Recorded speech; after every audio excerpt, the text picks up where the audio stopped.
We are We're live. cooking. We are here, and we're going to talk about what happened this weekend. Did we all have some fun this weekend, or what? Yeah. I Oh, had yeah. an, I had an okay time. Yeah? Yeah, it Uh, was we pretty alright. we threw a cEDH tournament for Yeah. those of you who don't know in Hollywood, and we were partnered with Dave and Buster's for this event, Mm-hmm. which was very cool. We were in their large event room. We had our own space. We were not, playing cEDH next to a Pac-Man machine. Uh-huh. Um, Even though but that, uh, even though that might have been fun, you know? would have been fun, but perhaps been a little bit difficult to hear. Dave and Buster's is loud. Oh, it is. And it was pretty quiet in that room, actually.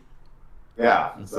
But they were great. It was also super cool because they gave us our own server for that room. So Mm-hmm. if you wanted to, you could order food and drink to tableside, Yeah. which was Yep. pretty cool. Had a nice view of Hollywood Boulevard and the Walk of Fame out the window, and Yeah. had a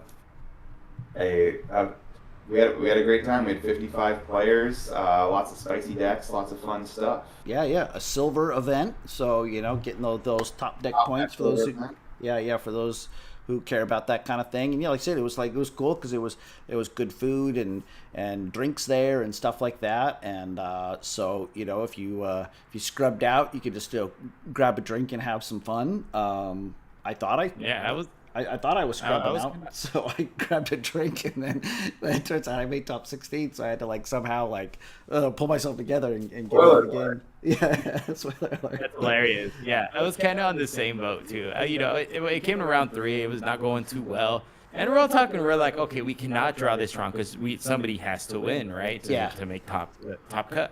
And so at that point, it was pretty evident who was gonna win. So we're like, you know what? We got our server. He's pretty cool. Let's just start. Do you want a drink? We started asking each other, and basically had a great time. Yeah. So, Nice.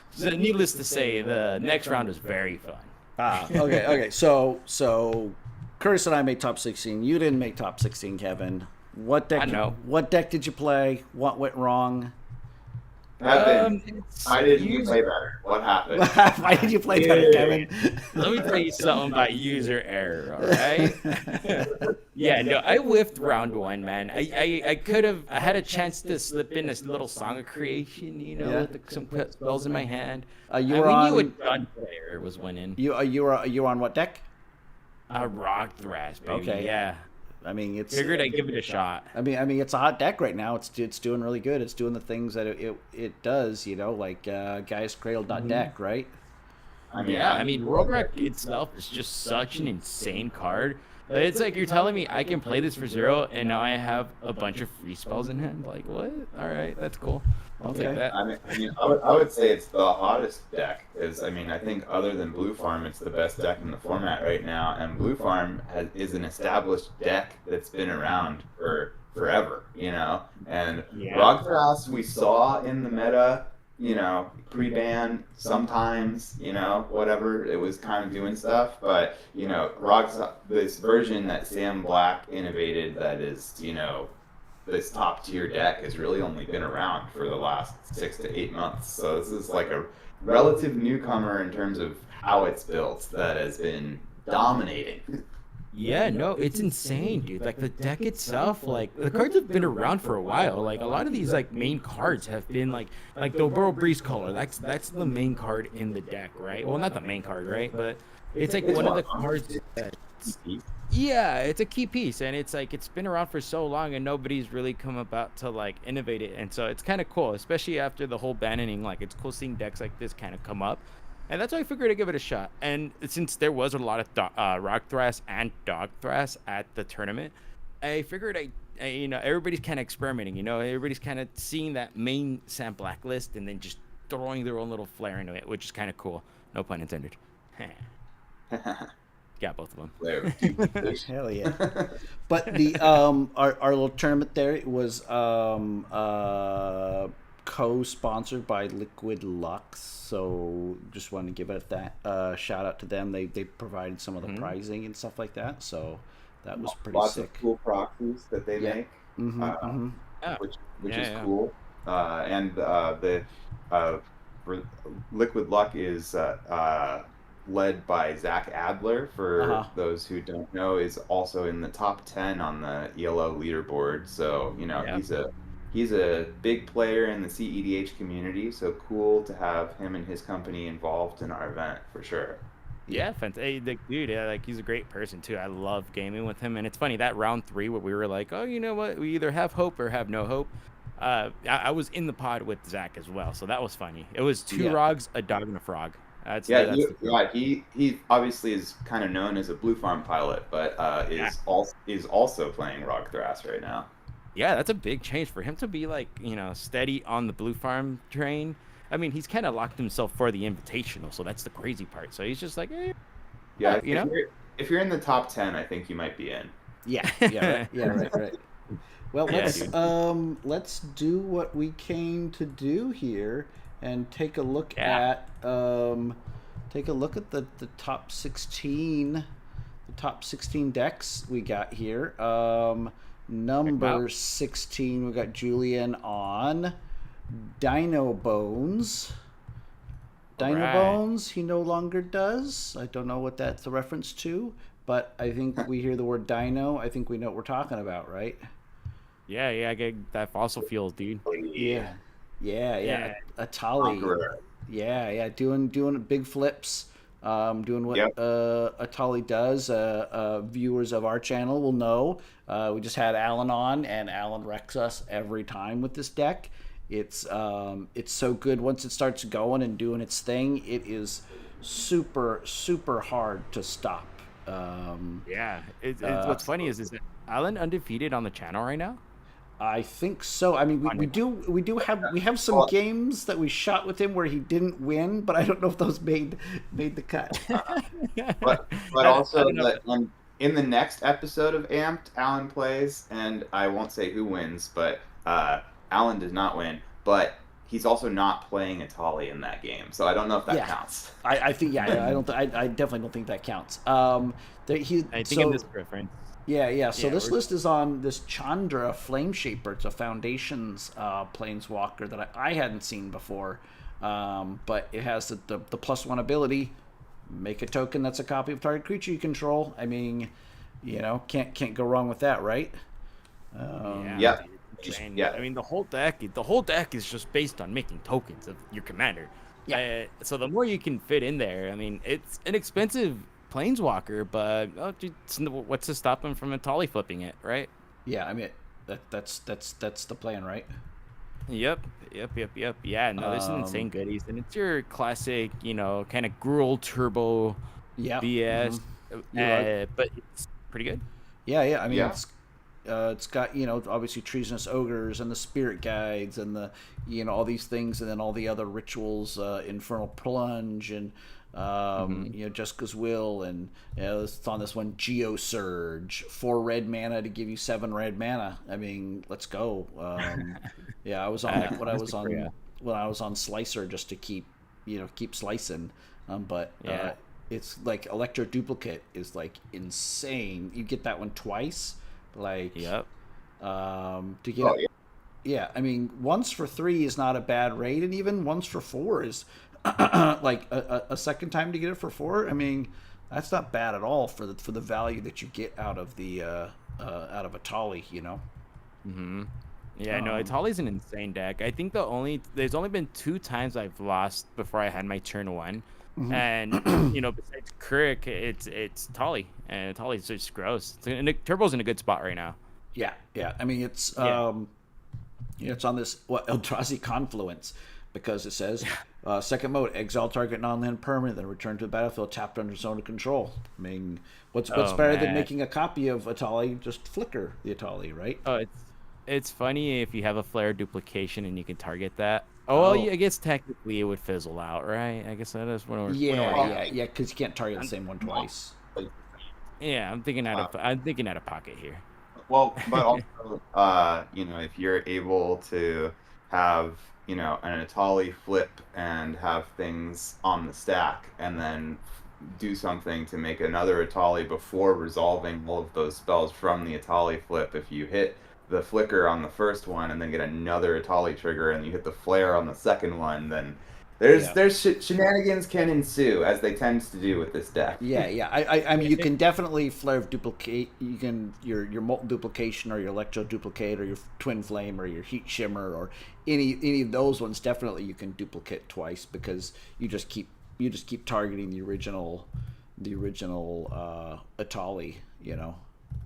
Yeah. No, it seems like a fun deck. Like this is a deck like where if I would just want to like kind of turn off my brain a little bit, I would want to play. I want to play the hell out of this. I'm not gonna lie. This seems like a fun deck.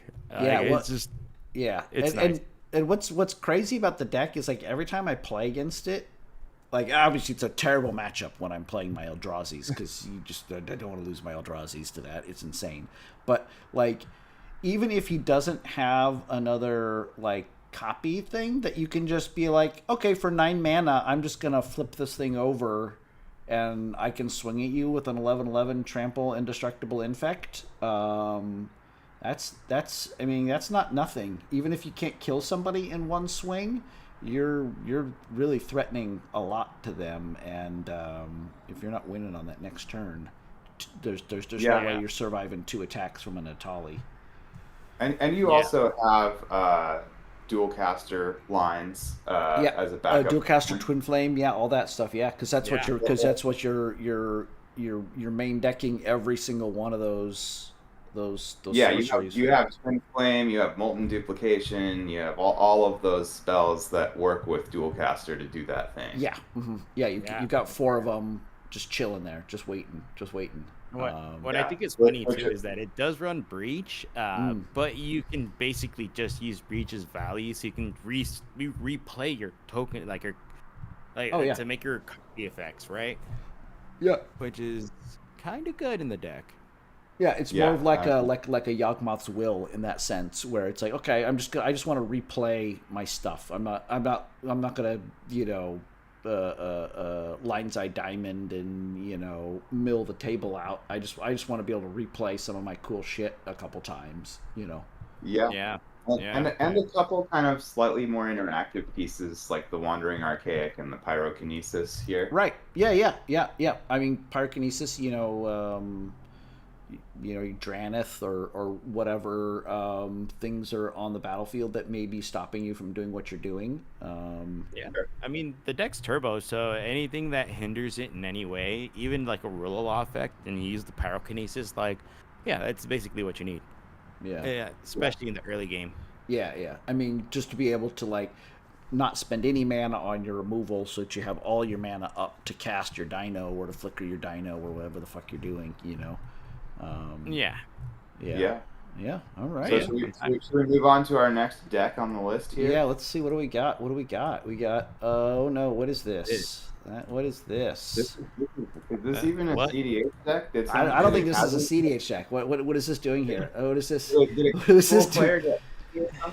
What is this degenerate here running this deck? Yeah. So this is me. If anybody knows me, knows what I've been doing the last couple of years. I've been exclusively playing Tivit at tournaments. Ever since Tivit came out, it's been my main squeeze, and I just sort of I've been brewing on a couple different colorless lists from Zuladuck to this, and been playing them on the channel and stuff, and just sometimes you go to a tournament and you lose, you scrub out anyways, and I was like, I just want to have fun, and I want to bring something a little bit different.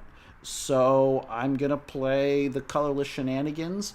It's a little off meta. I know it hates on the Gaia's Cradles, and I just wanted to see what the card could do, or what the deck could do in a tournament, and just have fun. And hey, if I lose, I lose. Either way, I'm gonna have fun and play something a little bit different. So basically he's Forsaken Monument in the command zone. All your colorless lands tap for 1 extra, and just using that extra mana to cast big dumb colorless stuff. I've got a full suite of colorless planeswalkers, all the Ugins. Been thinking about cutting the Ugin the Ineffable just because at 6 mana it's not as impactful as I want it to be. but the new Ugin Eye of the Storms like absolutely slaps. It's just like a 1-card win con. It draws you cards, it gives you mana, you're exiling permanents off the battlefield that are problematic. And once that card gets going, it's pretty close to game over for the rest of the board. All the rest of the board has to focus on getting rid of Ugin in order to progress the game. And if I can keep it around or use enough resources that people are having to deal with the Ugin, that allows me to do other things. Obviously, there's a lot of ways to make infinite mana, so having stuff like Walking Ballista to instantly nuke the board and win. Fleshraker is one of these value pieces that is also a combo piece. Sensei's Divining Top and Mystic Forge, you can infinitely cast the top off the top, because each time you get a bug that you can sacrifice for mana to recast the top, and then it pings the table. So yeah, you know what I think is really funny about the deck? With your instants and sorceries combined, I think I have more fingers on my hand than the amount of instants and sorceries you got. I have 4. Insane. Yeah, I have 2 sorceries and 2 instants. I mean, they're in colorless there aren't a lot of options, but the options that they do give you are like All Is Dust is like. That's funny. All Is Dust is insane card. Right, Rise of the Eldrazi is also one of these sort of like one card win cons. Like, it doesn't always mean I'm going to win the game, but if this spell resolves, like, it means I have access to 12 mana.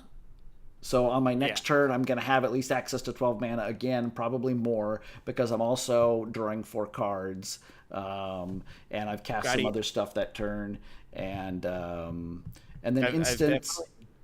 Go ahead.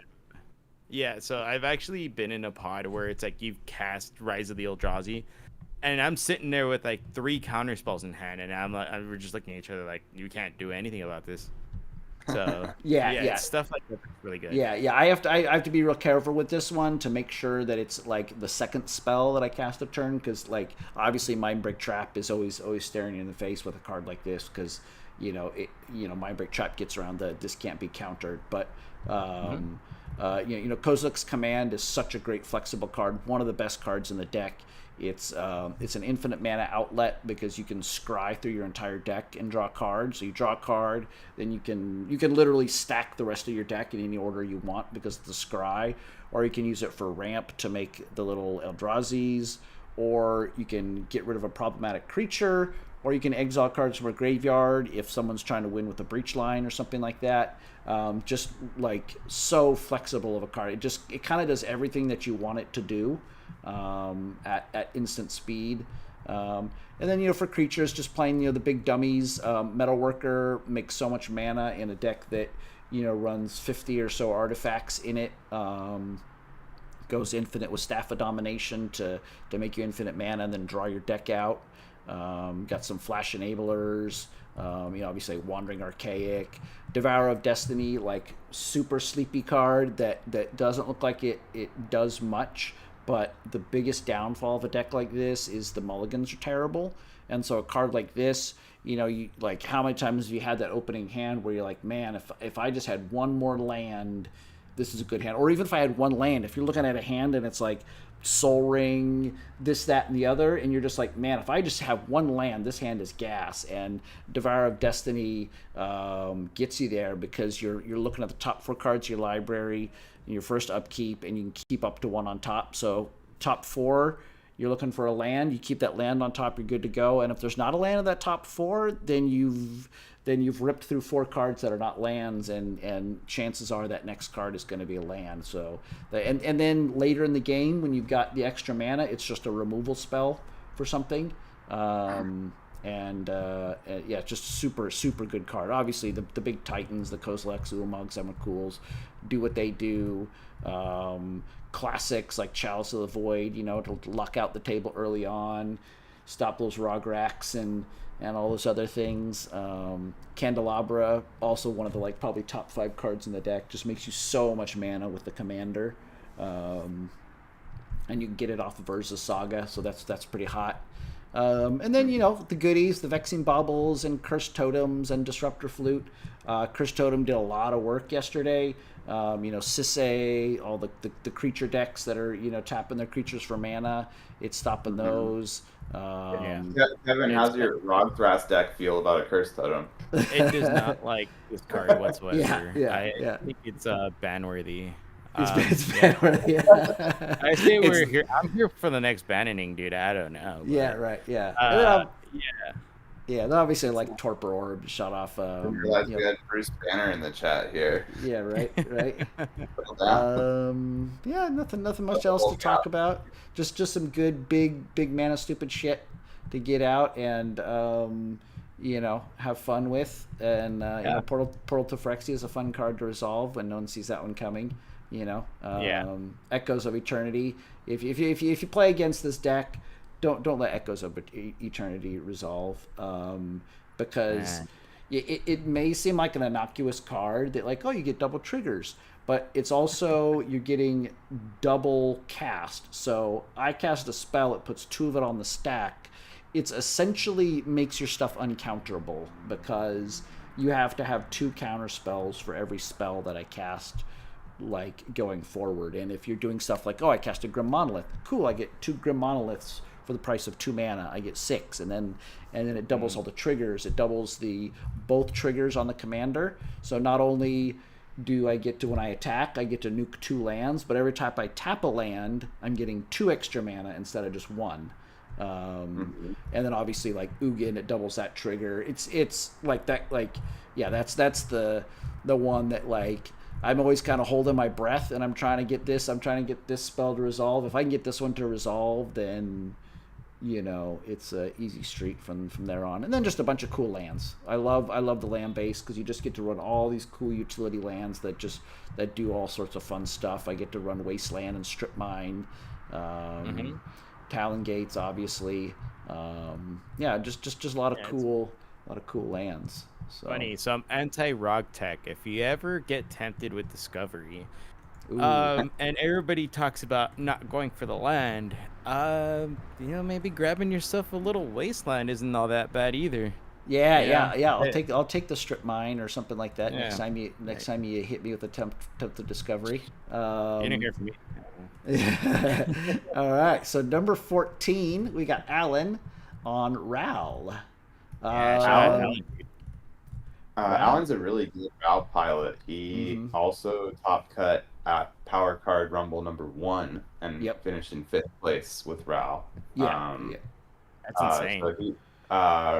Ral is a very consistent turn 2 deck. I played with Alan in round 4, round 3, which was a draw. Turn 1 Mana Vault, turn 2 second land Ral, mana floating Jeska's Will. And I saw that come down, and I was I didn't have a counter spell for it, so I immediately was just like, just so you all know, if this Jeska's Will resolves, the game will end. That's it. Yeah, it's that explosive of a deck. Yeah, exactly. It's so pretty crazy to have a deck that is able to go off that hard, where it's literally just a J will goes off, and if that goes off, there's probably no coming back from it. Period. Right. There's no later point down the chain where you can hold your mind break trap or something. It's you already lost. It's too late. It's running these cards like Strike It Rich and stuff like that just kind of keep that feel going. Highway Robbery, things like that. And because Ral gives you the discount, Highway Robbery is just 1 red. I mean, that's pretty insane. And the discount in the zone is crazy. If you also get a Ruby Medallion in play, which the deck plays, then you get 1 mana Wheel of Fortunes and all sorts of gnarly stuff like that. Check this out. Psychic Theft. Blue and 1 sorcery. Look at target player's hand, choose an instant or sorcery card from it, and remove that card from the game. You may play that card as though it were in your hand, as long as that card remains. That's old wording. But at the end of turn, if you haven't played that card, return to owner's hand. So you just get to with the Rowlet, you pay 1 blue and choose the blue player and just grab a counterspell out of their hand and take that counterspell. This is hot. Like, you can target the blue farm player. Like, the blue farm player probably has the instant or sorcery you're looking for. And blue farm's left and right. You know what I mean? Yeah. Psychic Theft, I think, is actually a little bit of a deceiving card as far as why it's included in RAL. It's actually not included to try to grab interaction like that. It's included because it guarantees you 2 casts of a spell to get RAL up to 8. That's why that card's there. You don't care what that instant or sorcery it is you don't care if it resolves. That is all about just getting 2 casts. That way, you're getting RAL up to that magic number, so you can flip him and go nuts. You know? Right? Yeah. It does kind of work on that sort of, like, if you ever play like Legacy or Vintage or something like that, the sort of the Thought Seize thing, where it's like, okay, like, you play Thought Seize on me, I have Force of Will in hand. Either I Force of Will the Thought Seize, or you're gonna grab my Force of Will, or you're gonna grab a card that I'm trying to protect with it. Where it's kind of like that counterspell bait, where, like, because if someone Psychic Thefts you and you're like, well, the only instant or sorcery card in my hand is a counterspell, I have to use that counterspell on the Psychic Theft, because then he's just gonna steal it anyways and have it to use. Most definitely. Yeah, and here's another crazy part is, the deck is, tuned with wheels. So you can always target yourself to exile an instant or sorcery that you want to keep, and then you just wheel.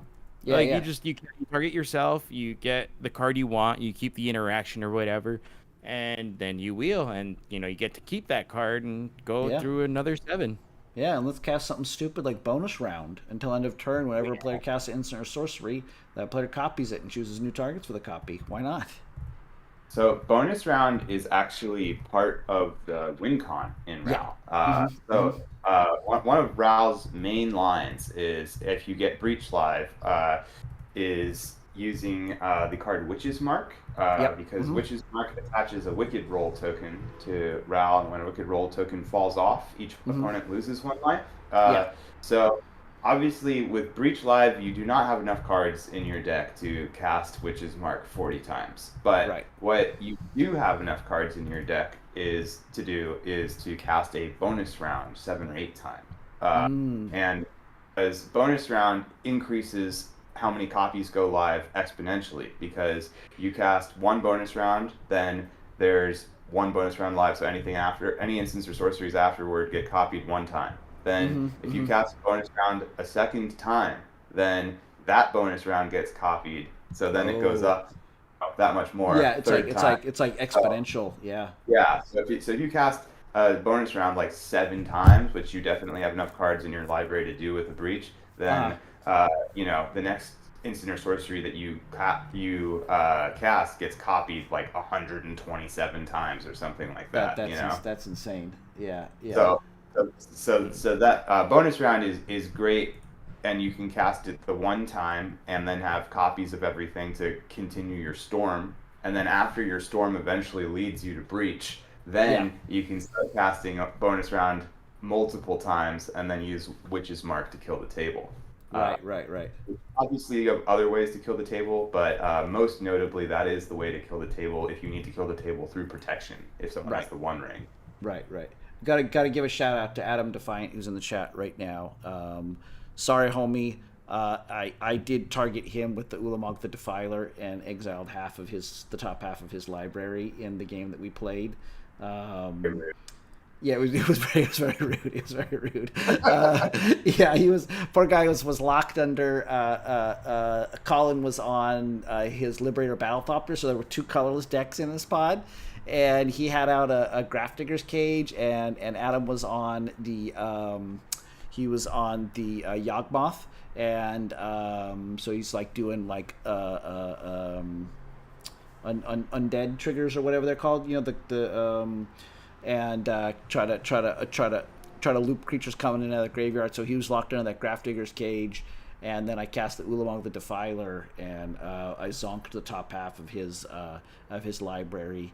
But he was a good sport about it. We had fun in that game, and it's super cool to see him out there. There was so many cool people at the tournament. It was awesome. But yeah, I mean this Ral list is insane, and you have cards like Reiterate that go infinite with stuff like Seeding Song. I think because you can copy it and then you make enough mana, it makes you 10 mana that you can pay for the buyback to get the Reiterate back, and then you just loop that and you have infinite red mana with that. It is a scary deck. Yeah. Ral is another one of those like commanders that's been pretty hot right now too.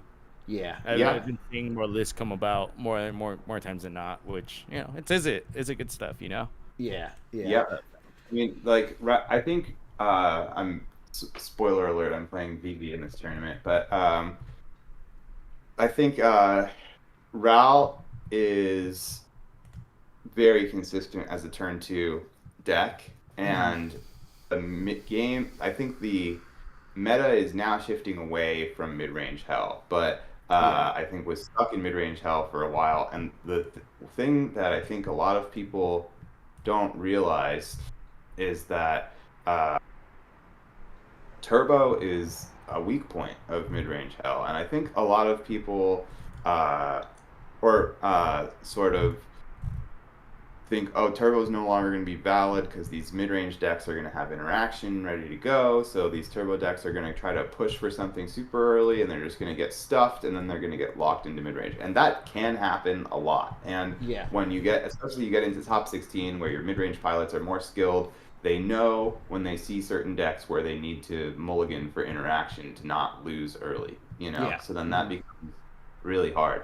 But the thing with a deck like Ral is Ral can have that first attempt get stopped, and then the whole deck is built to just be able to, have that flash in the pan to ignite the storm and just go off. So, if that happens, then Ral's like, cool, all right, I probably have like 2 or 3 other things in my hand that can like get the ball rolling again next turn. And just do it again.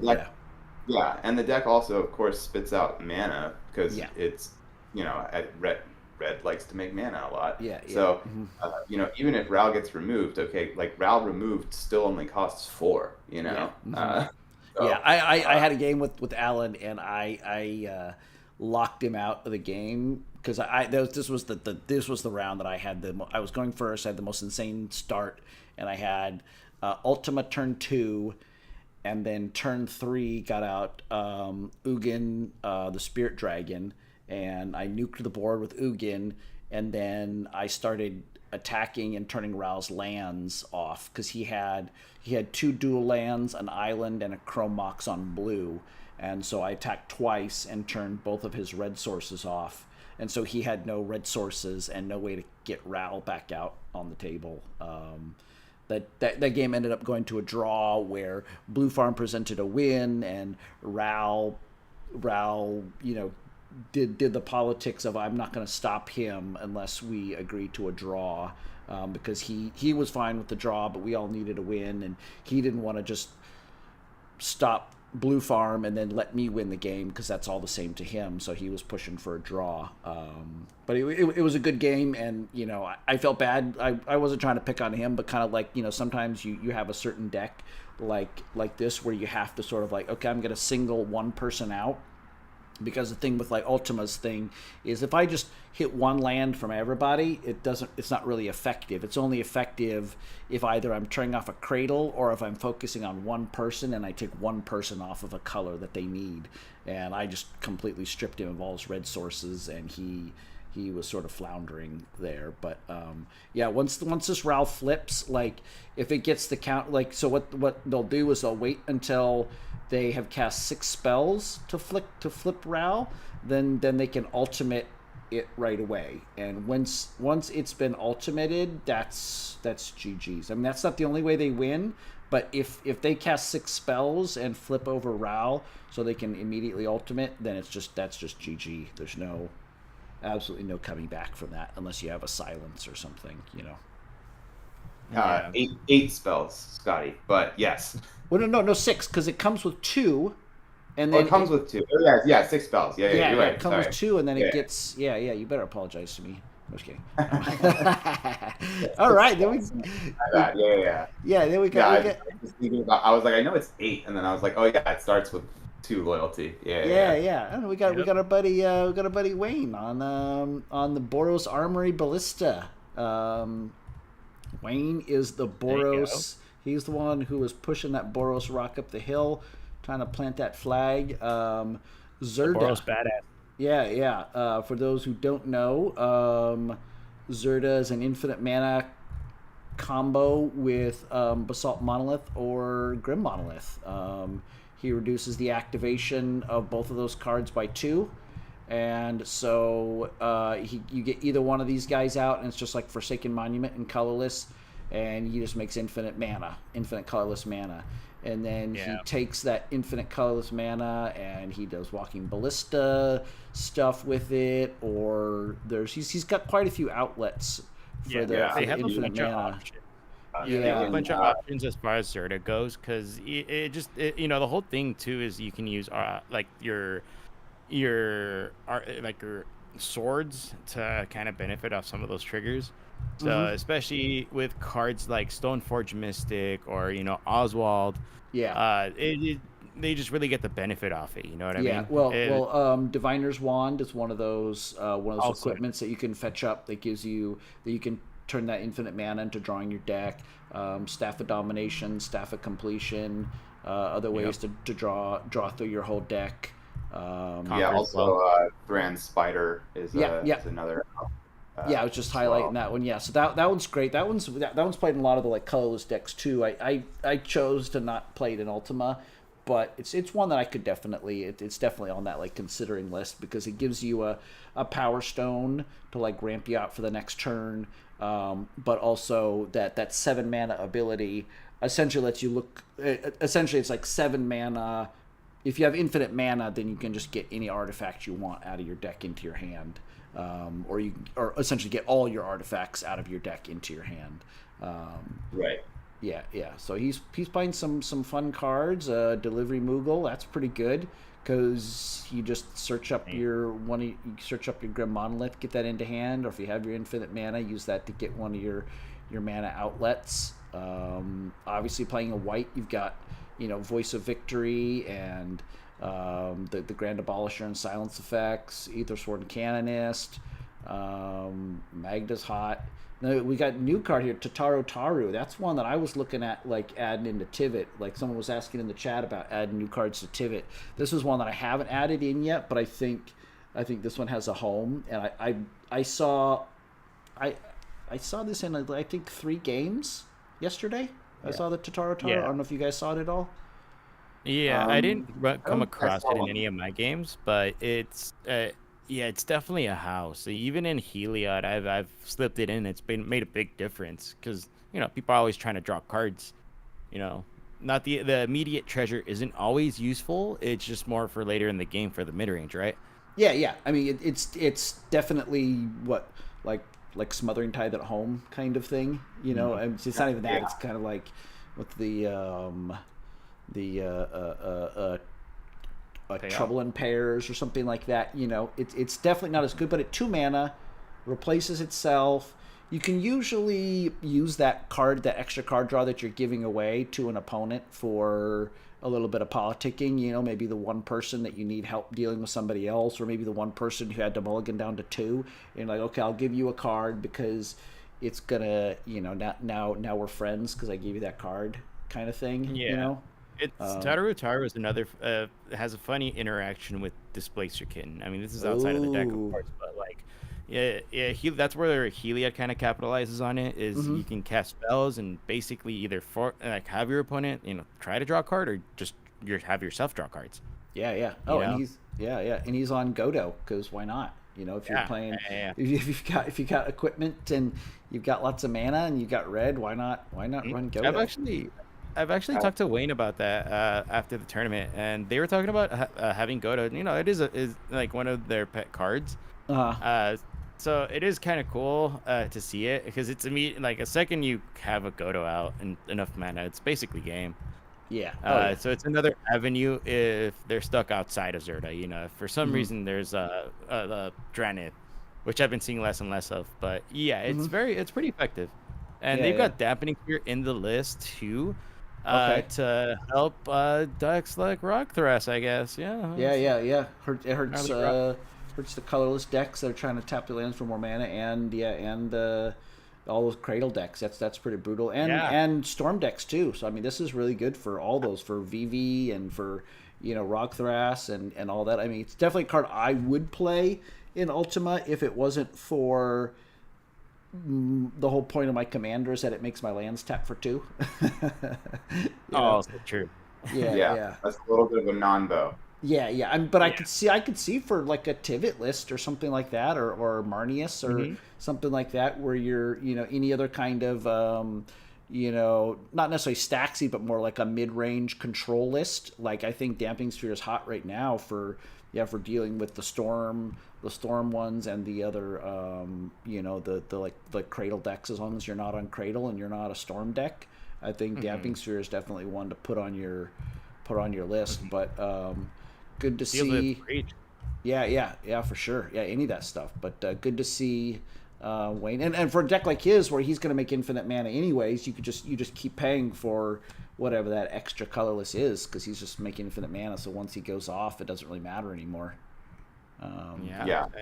So great. Always great seeing Wayne on the top 16. Yeah. We got Jesus here. What is I will say before we move on from Wayne, just sure.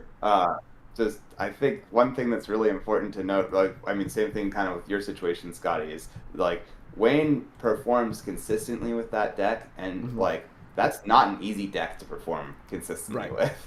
That's playing Colorless or playing Boros, the resources available to you are so limited compared to the top decks in the format. So if you're going to a big event and you're hanging with people who are playing those decks that have a lot more resources available and still getting there, I mean, kudos to Wayne for that. Yeah, for sure. Yeah. And I think it also goes to show too, like, you'll have decks that are off meta. Like we know the guy Anthony, who won the back-to-back Cash Cards events with Teferi Chainveil decks, which everybody says, oh, that's an old deck and it's not good, but it's a deck that he knows inside and out really well. That's his deck. He knows how to win with it. He knows where to what are the mulligans, how to politic with it, all that kind of stuff. And I think that goes so far. It goes so far in a tournament of like a deck that you're familiar with and you know how to play, versus like, oh, I know this is a good deck, but if you don't know the deck inside and out, you're not going to be playing that deck optimally. And someone who's maybe playing a tier 2 deck, but they're playing it to its full potential, can beat people who are playing these tier 1 decks because they know the little tricks, and there's always a brewer's advantage and stuff like that, especially if it's something like Zerda or Colorless or something like that's outside of what outside of the meta. People are expecting to see Kinnan. People are expecting to see Kinnan. Yeah, it's definitely a brewer's advantage. I am a big fan of brewer's advantage, and being in a pod where people don't respect the deck because they don't know what it does. Yeah. So that's definitely an upper hand in the pod, especially if you're paired up with like a blue farm player or something like that. The meta, I mean, you said it yourself with like Kinnan or something, where something else becomes the threat. Yeah, and also you know where to interact. Where like I was saying with like Echoes of Eternity, like I've had that card resolved because people don't understand how insane that card is, and they're like, well, it doesn't produce infinite mana, it doesn't kill me right now, it's not a Kinnan Basalt Monolith thing, so I don't want to waste my one piece of interaction on it. Sure, you can have it. Like that kind of stuff happens a lot if you're playing an off meta deck, and you can definitely take advantage of those situations if you're playing an off meta deck. Yeah. Well, no, this is great. I always love seeing niche decks go up in the top. Yeah. We're talking about niche decks. We got our boy Kinnan here. Kinnan be winning. I mean, if you don't know, Kinnan makes a lot of mana. It gets out Basalt Monolith. It goes infinite mana with that. Plugs that into Thrasios to draw out its deck. And then, I know the number one game plan of that deck is to hit a Finale of Devastation, on 1,000,000. All your creatures are huge, and you swing an attack and can kill everybody. Honestly, don't know what the backup plans on this deck are. I guess backup plans are stuff like Tidespout Tyrant, where you can infinitely flicker, or not flicker, but you can bounce things, and so you can bounce you can bounce all the permanents like Hullbreaker Horror or Tidespout. I mean, Tidespout is better because you can also bounce people's lands, and then you just, at that point, if you're bouncing everybody's lands, everybody's just like, okay, you've bounced every permanent I have. You have a Nyxboom Ancient, a Consecrated Sphinx, and a Nazahal. There's no path to victory for us here. Yeah. I mean, Kinnan's very. Or sorry, go Kinnan's ahead. Kinnan's very standard as far as like, mid-range, like being able to hold up in that. That's where Hullbreaker and Tidespot are very, very crucial, because it's like, it's your avenue outside of just Kinnan. Because if you're in the pot where everybody knows where Kinnan is. I mean, everybody's been potted up with a Kinnan. 99% of us have. So it's like, all right, all you got to do is just remove Kinnan. So you get to a point where you just have mana, and then Hullbreaker and Tidespot are the routes out. And then your instant speed win, or your win if you don't have Finale for whatever reason in this list, which is looks like probably about 5 or 6 cards off of Freedom Waffle's list. I was just about to say is Fairy Mastermind. So you get infinite mana, and then infinite mana with Kinnan, of course, means that you have every creature in your deck in play, which includes High Fae Trickster and Valley Flood Caller. So you have multiple Flash Enablers at that point. Yep. After every single creature is in play, then you can draw the rest of your deck with or as much of it as you need to with Thrasios, and then you are able to bounce everybody's permanents, including their lands, with both the Tidespout and the Hullbreaker Horror.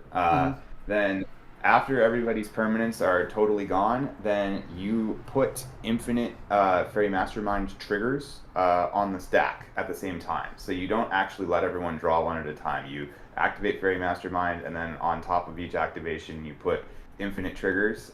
They have no mana and no way to respond, and you can endurance yourself, so that way you don't lose. Keep getting endurance out, and then you when you draw it before the next Fairy Mastermind trigger happens, you endurance again. Bounce it back to your hand, and then recast it, and then bounce it back to your hand and recast it. So you're drawing, essentially you're drawing the same card or cards over and over again, while everybody else is milled out. I think the new innovation that we've seen in this deck with like Freedom Waffle and some of those guys have put into this deck in the last few months, is this enchantment package of copy enchantment, mirror made, copy artifact, mirror made, copy enchantment. So everybody knows Rhystic Study's good, is like, oh well, what's better than Rhystic Study? 2 Rhystic Studies, or 3 Rhystic Studies, or a Rhystic Study, and I'm going to take your Smothering Tithe, so now I have Rhystic Study and Smothering Tithe. Or some of them were on Steel Enchantment, and looks like he's not on this list, and I don't know how everybody else is on that. I know Steel Enchantment's really good, but it's also one of those, like, I'm gonna fight you a lot harder over a Steel Enchantment if you're stealing my Rhystic Study than if you're just gonna copy my Rhystic Study. If you're gonna steal my Rhystic Study, I'm gonna use every piece of counterspell I have to stop you from stealing my Rhystic Study. But I feel like at some point with a copy enchantment, I might just be like, okay, well, I'm not gonna fight you too hard over this, and I'm just gonna let that resolve, and you can also have a Rhystic Study, And so maybe that's the thinking there. Well, there's also another issue of, like, since Rhystic Study is the meta, it's like, if with 2 people with Rhystic Studies, like, if you're that third person that has no Rhystic Study and you're at a point where you're just like, either I'm screwed or I get more screwed, so they just start playing out their spells and they let everybody draw. Yeah. It's more likely that you're going to draw more off someone else having a Rhystic as well. Yeah. It incentivizes them to cast more. So I do believe that the copy enchantments and all that is a nice move just because it gives you that advantage. You know. Yeah, It's yeah, kind of hot. and also, copy artifact. Hey, I'll take a copy of your One Ring, or somebody else plays a Basalt Monolith. You can copy their Basalt Monolith, or whatever that thing is. That's why I like Mirage Mirror is so good because you can do that as well. Yep. And they're playing Commandeer, which is awesome to see that card. Like it's one of the worst gotchas to get got by that card. Like you cast something and not like, okay, cool, counter my spell. Sure, you counter my spell, but no, you didn't just counter it. You took it, and now it's your spell, and that's freaking terrible. Nobody wants to see that, and that's yeah. It's a funny card. It's like, oh, you have a turn on Ristic? All right, well, I'll just pitch 2 cards in my hand. Yeah, take it. Yeah, because you're gonna end up getting those cards back. Yeah. So yeah. Kinnan just one of those decks that, is just Kinnan is just doing Kinnan. And it looks like they're on Invasion of Ikoria as well, so they're just more redundancy and creature tutors. Yep. Now we got Ben. What is Ben on? Oh, Animar. I did not see. I don't even know that there was an Animar list running around yesterday. Did either of you face up against it? Yeah, there was 2 Animar players. I did not play against. I didn't realize there was another one. Yeah, there was 2 players. The other guy, it was his first time really coming around the tournament. In my 4th round, right, and the one that we don't really talk about.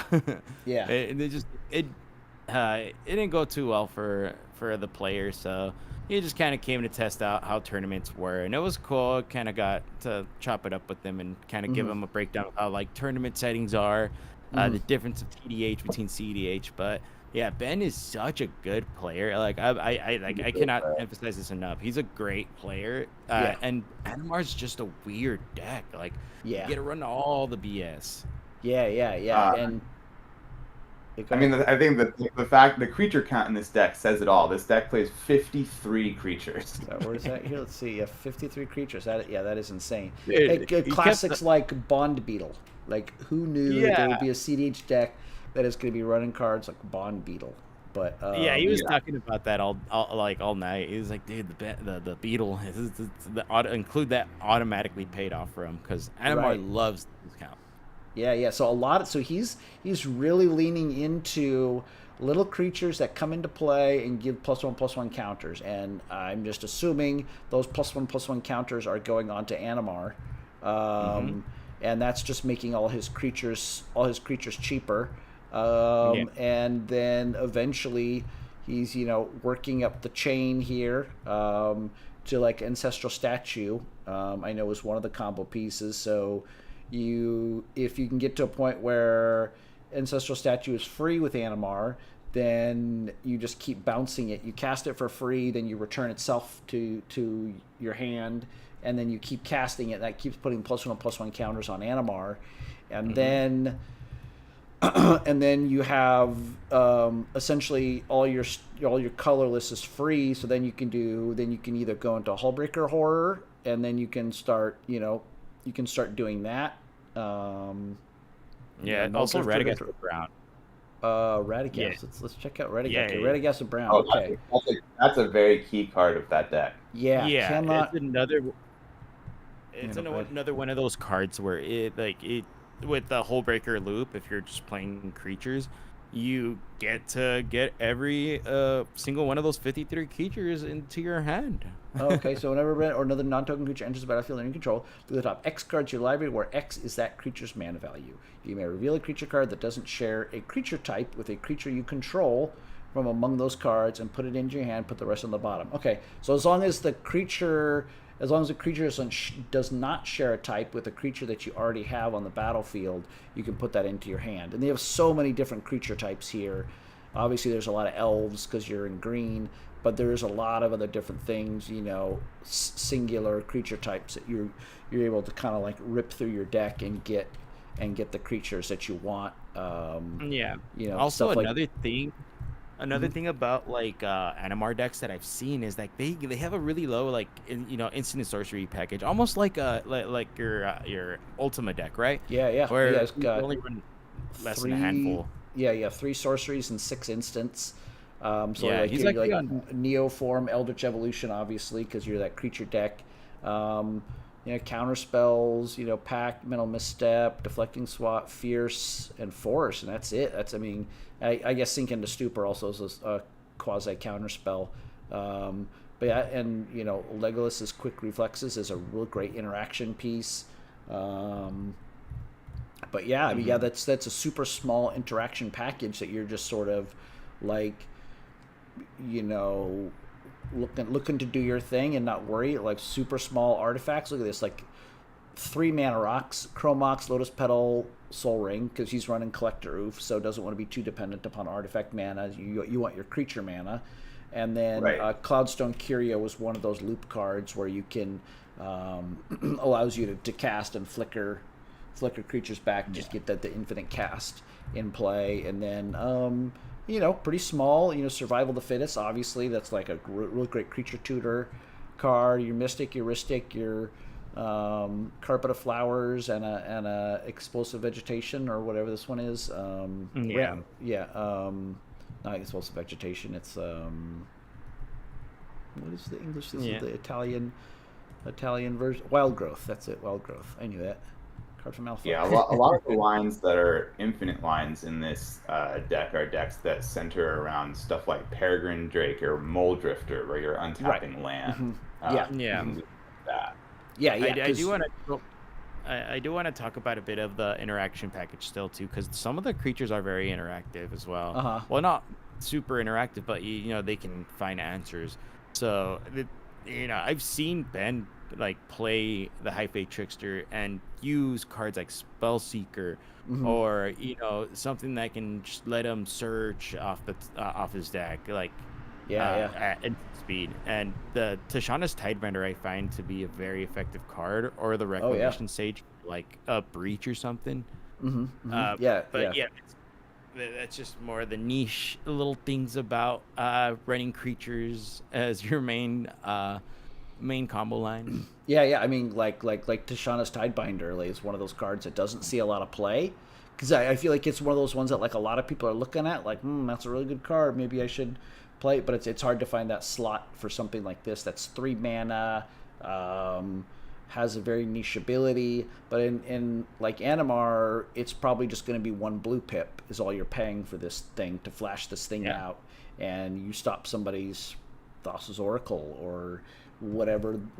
You can stop a 1 ring or whatever it is. I think you can even shut down a Ristic Study, right? Like, as long as this thing is out, like it'll counter that Ristic Study trigger, and then they won't get any more Ristic Studies.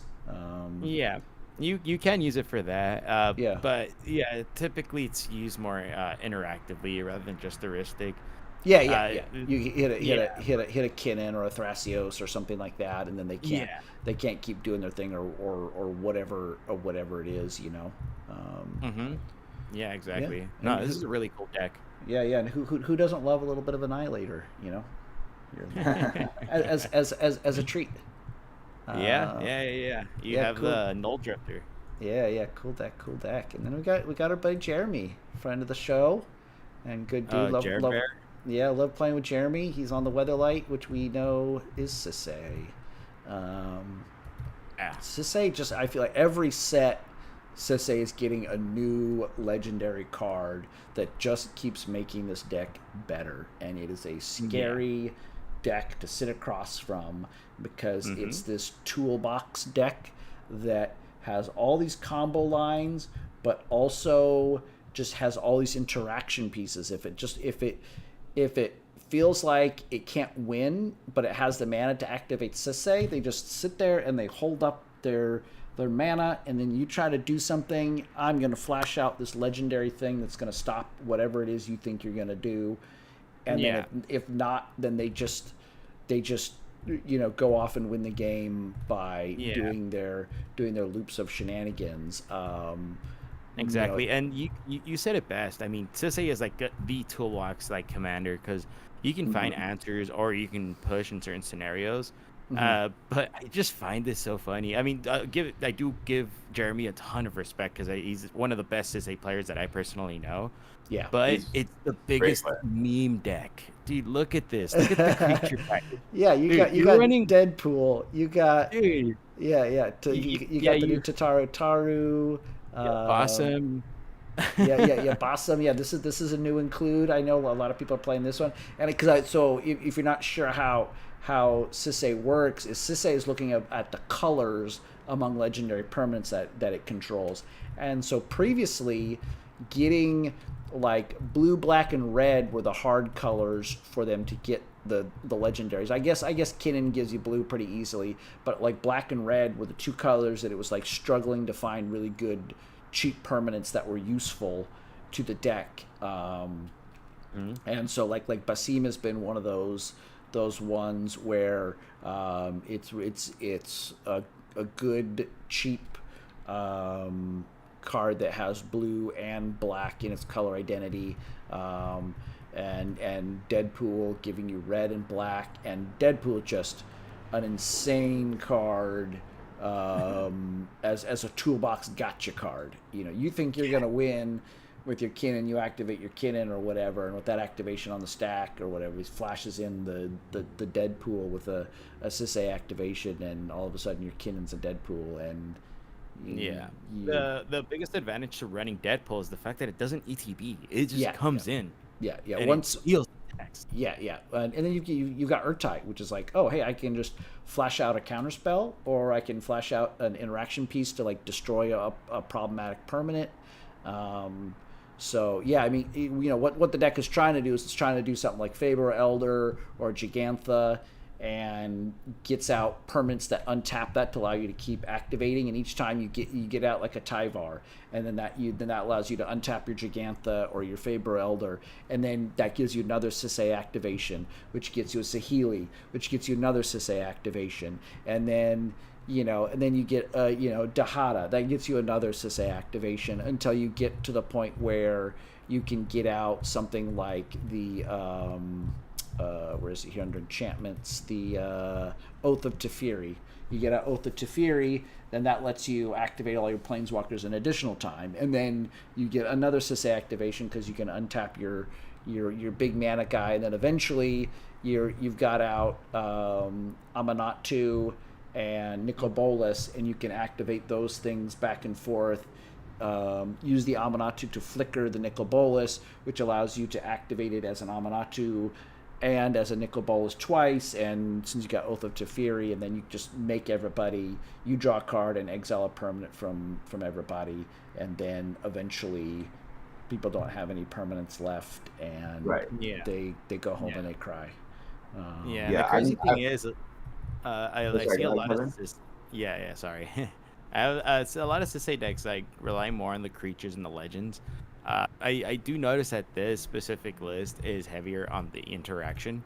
It's very well, as far as the creature utility, it does have the instance to help kind of keep up with that board state, and at least keep the creature safe, Yeah, he got me. So in the top 16 game, I cast Emrakul the Promised End and targeted him to steal his turn, and he cast this Louis Suisse sacrifice, and sacked his Basim and countered the ability that would have stolen his turn, and I just did not see that coming, and I was like, oh no.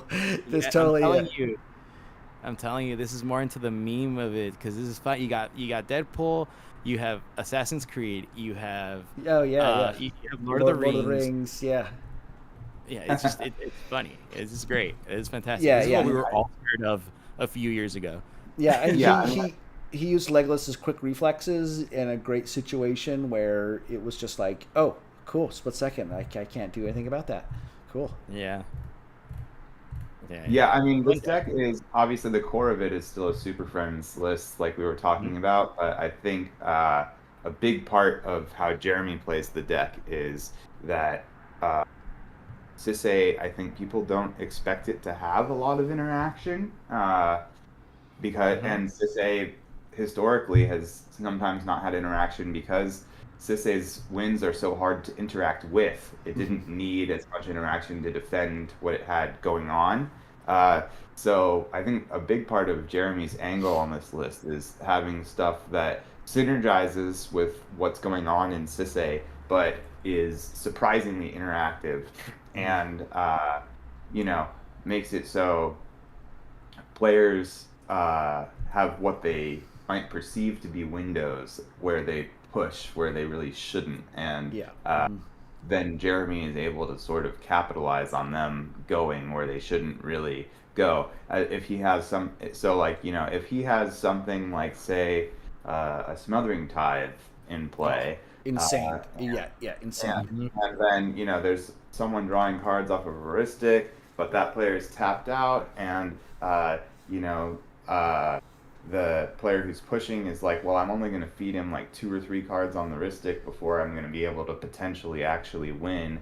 And then other than that, like, he's tapped out, and like, you know, okay, Sisay is going to be getting treasures on their Smothering Tithe, but like, Sisay doesn't play that much interaction. And then, you know, Jeremy is able to all of a sudden be like, you know, either casting an interactive spell or fetching for an interactive creature with Sisay, something like Urtai or something like that.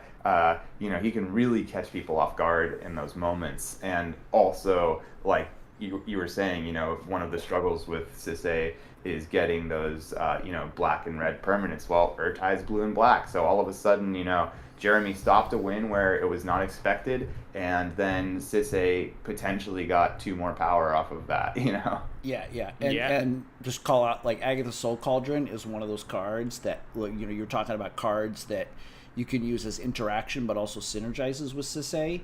Like, at first, you think, like, okay, well, Agatha's Soul Cauldron, everybody kind of knows what that card does, and, you know, it can be used as sort of like graveyard hate. You know, you can you know, Sisay, if you can flash it in, or if you just have it in play, it's this loaded gun that, hey, you go for your thing, you go for your breach line, I'll add instant speed, exile your Brain Freeze or your Lion's Eye Diamond out of your graveyard. Yeah. There's also another funny thing with Agatha's Soul Cauldron. Oh yeah, but that's what I was gonna say. The main thing about it that, like, you don't realize is it says you may spend mana as though it were mana of any color to activate creatures you control. So all of a sudden, he doesn't need Wooburg to activate Sisay anymore. He can use his Soul Ring or whatever mana he has lying around, and he can activate Sisay. And because that's also a big struggle of the deck, is making sure that you always have Wooburg mana, but you can just pump any color you want into this thing, and that's that's trouble. Yeah, the thing is, like, I don't know if you saw, but he's also on Entomb. So if I saw that. Yeah, if he manages to get the Agatha Soul Cauldron or resolves an Entomb, we know what's coming. But with the amount of interaction, it's kind of hard to deal with, you know? Yeah. I mean, because you can turn any creature into a Gigantha. I'm assuming that's what he entombs. Is he entombs Gigantha, and then all of a sudden every creature's got a +1/+1 counter on it is a Gigantha that you know, can activate right away, presumably because it's already been on the battlefield, so it's not summoning sick anymore, you know. Or if he has Tyvar, it doesn't matter. Yeah. Or, hey, I got an Emil the Blessed. I can entomb Emil the Blessed, and all of my creatures have the flicker ability or whatever, right? So. Yeah, exactly. Yeah, every creature can be Selvala, every creature can be Gigantha, every creature can be a Bloom Tender, you know, insert creature that potentially makes a lot of mana here, you know? Yeah. And with the Soul Cauldron too, it's like you do get you do put more utility into the Gaia's Cradle that you're running. It's like that 6 mana that's just green now gets you a search and a possible untapper with like Derevi. Gross, right. Yeah, it can get you into Derevi, or, you know, even if you, for whatever reason, don't have access to something like Derevi, like, hypothetically, like, a Gaia's Cradle and Manamo in play is like enough for 2 activations, and then it's game over, you know? Yep. Yeah. Well, congrats to Jeremy for making top 16. Way to go, J-Dog. Yeah. We got Lucas here. What is Lucas on? Chulane. Oh, hey, that's a blast from the past. Chulane, latest paper build. Okay.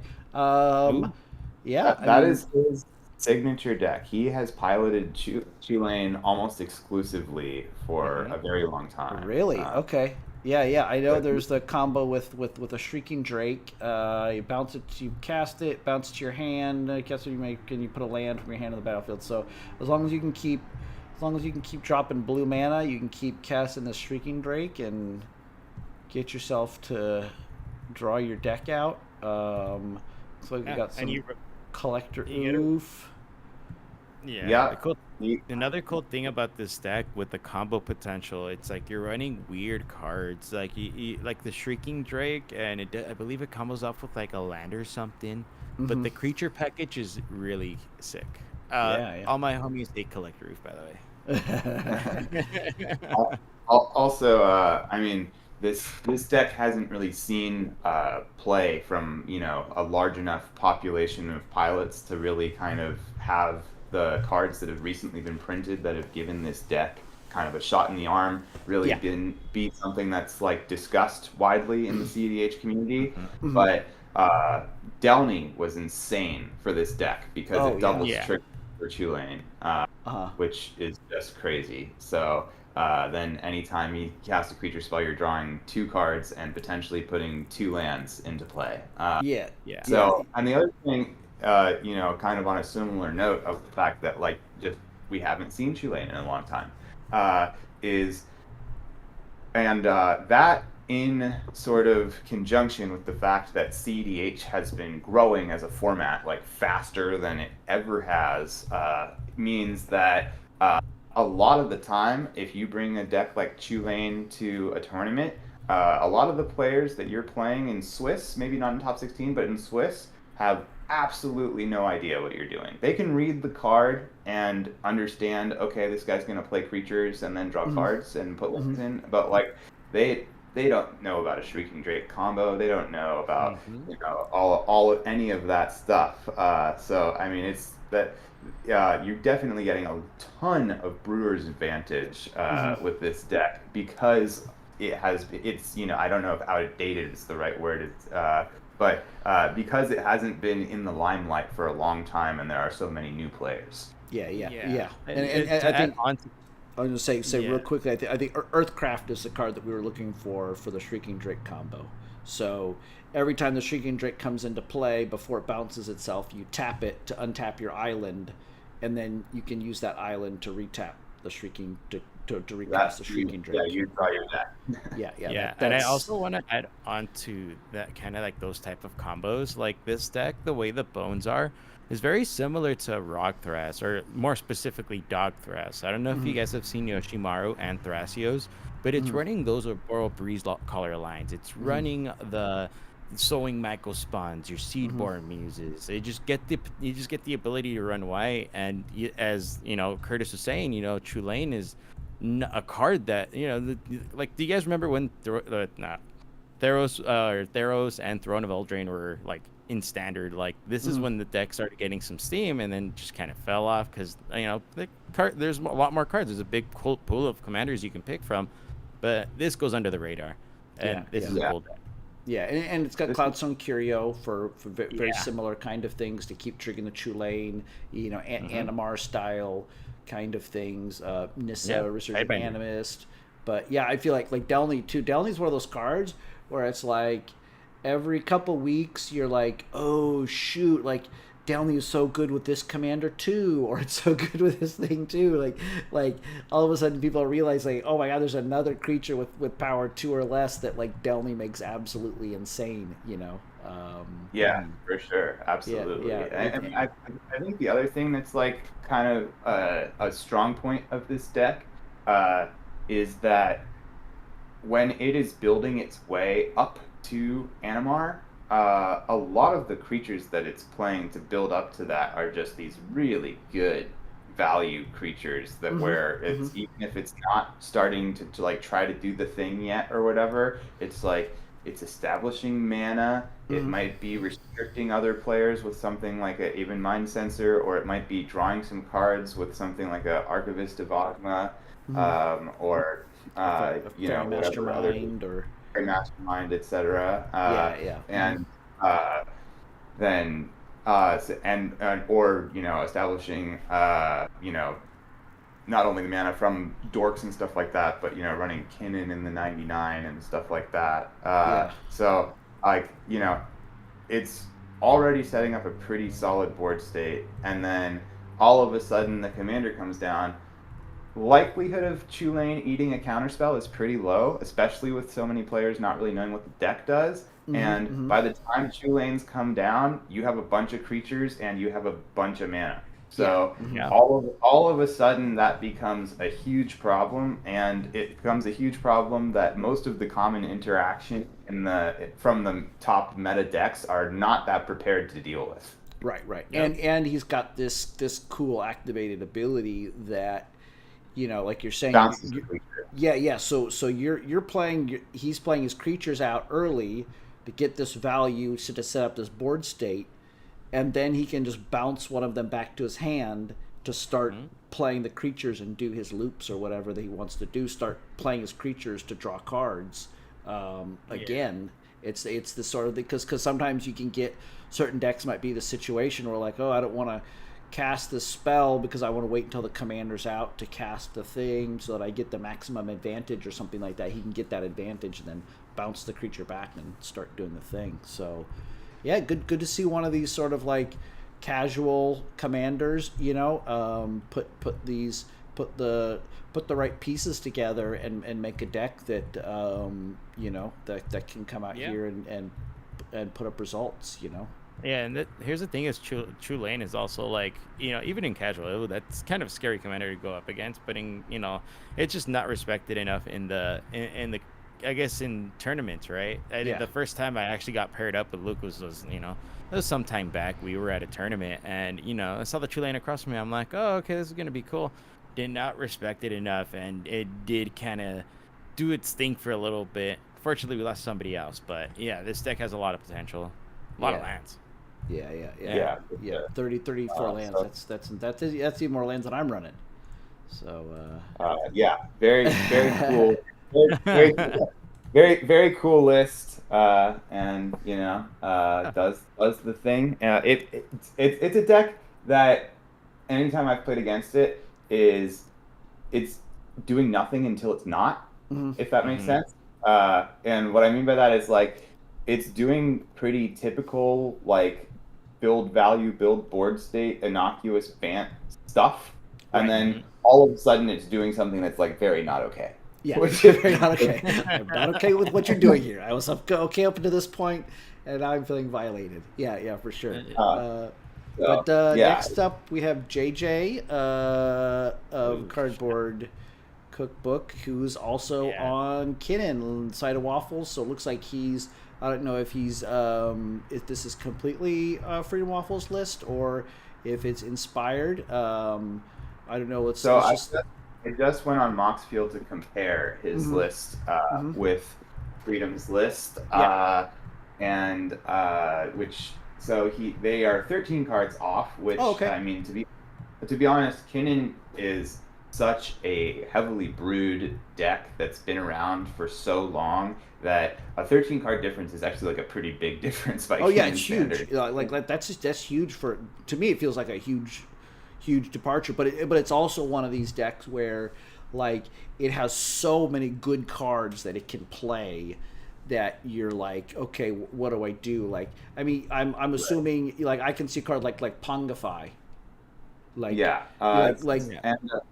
spell. Pongify is a big mid-range piece, obviously for Kinnan. Running removal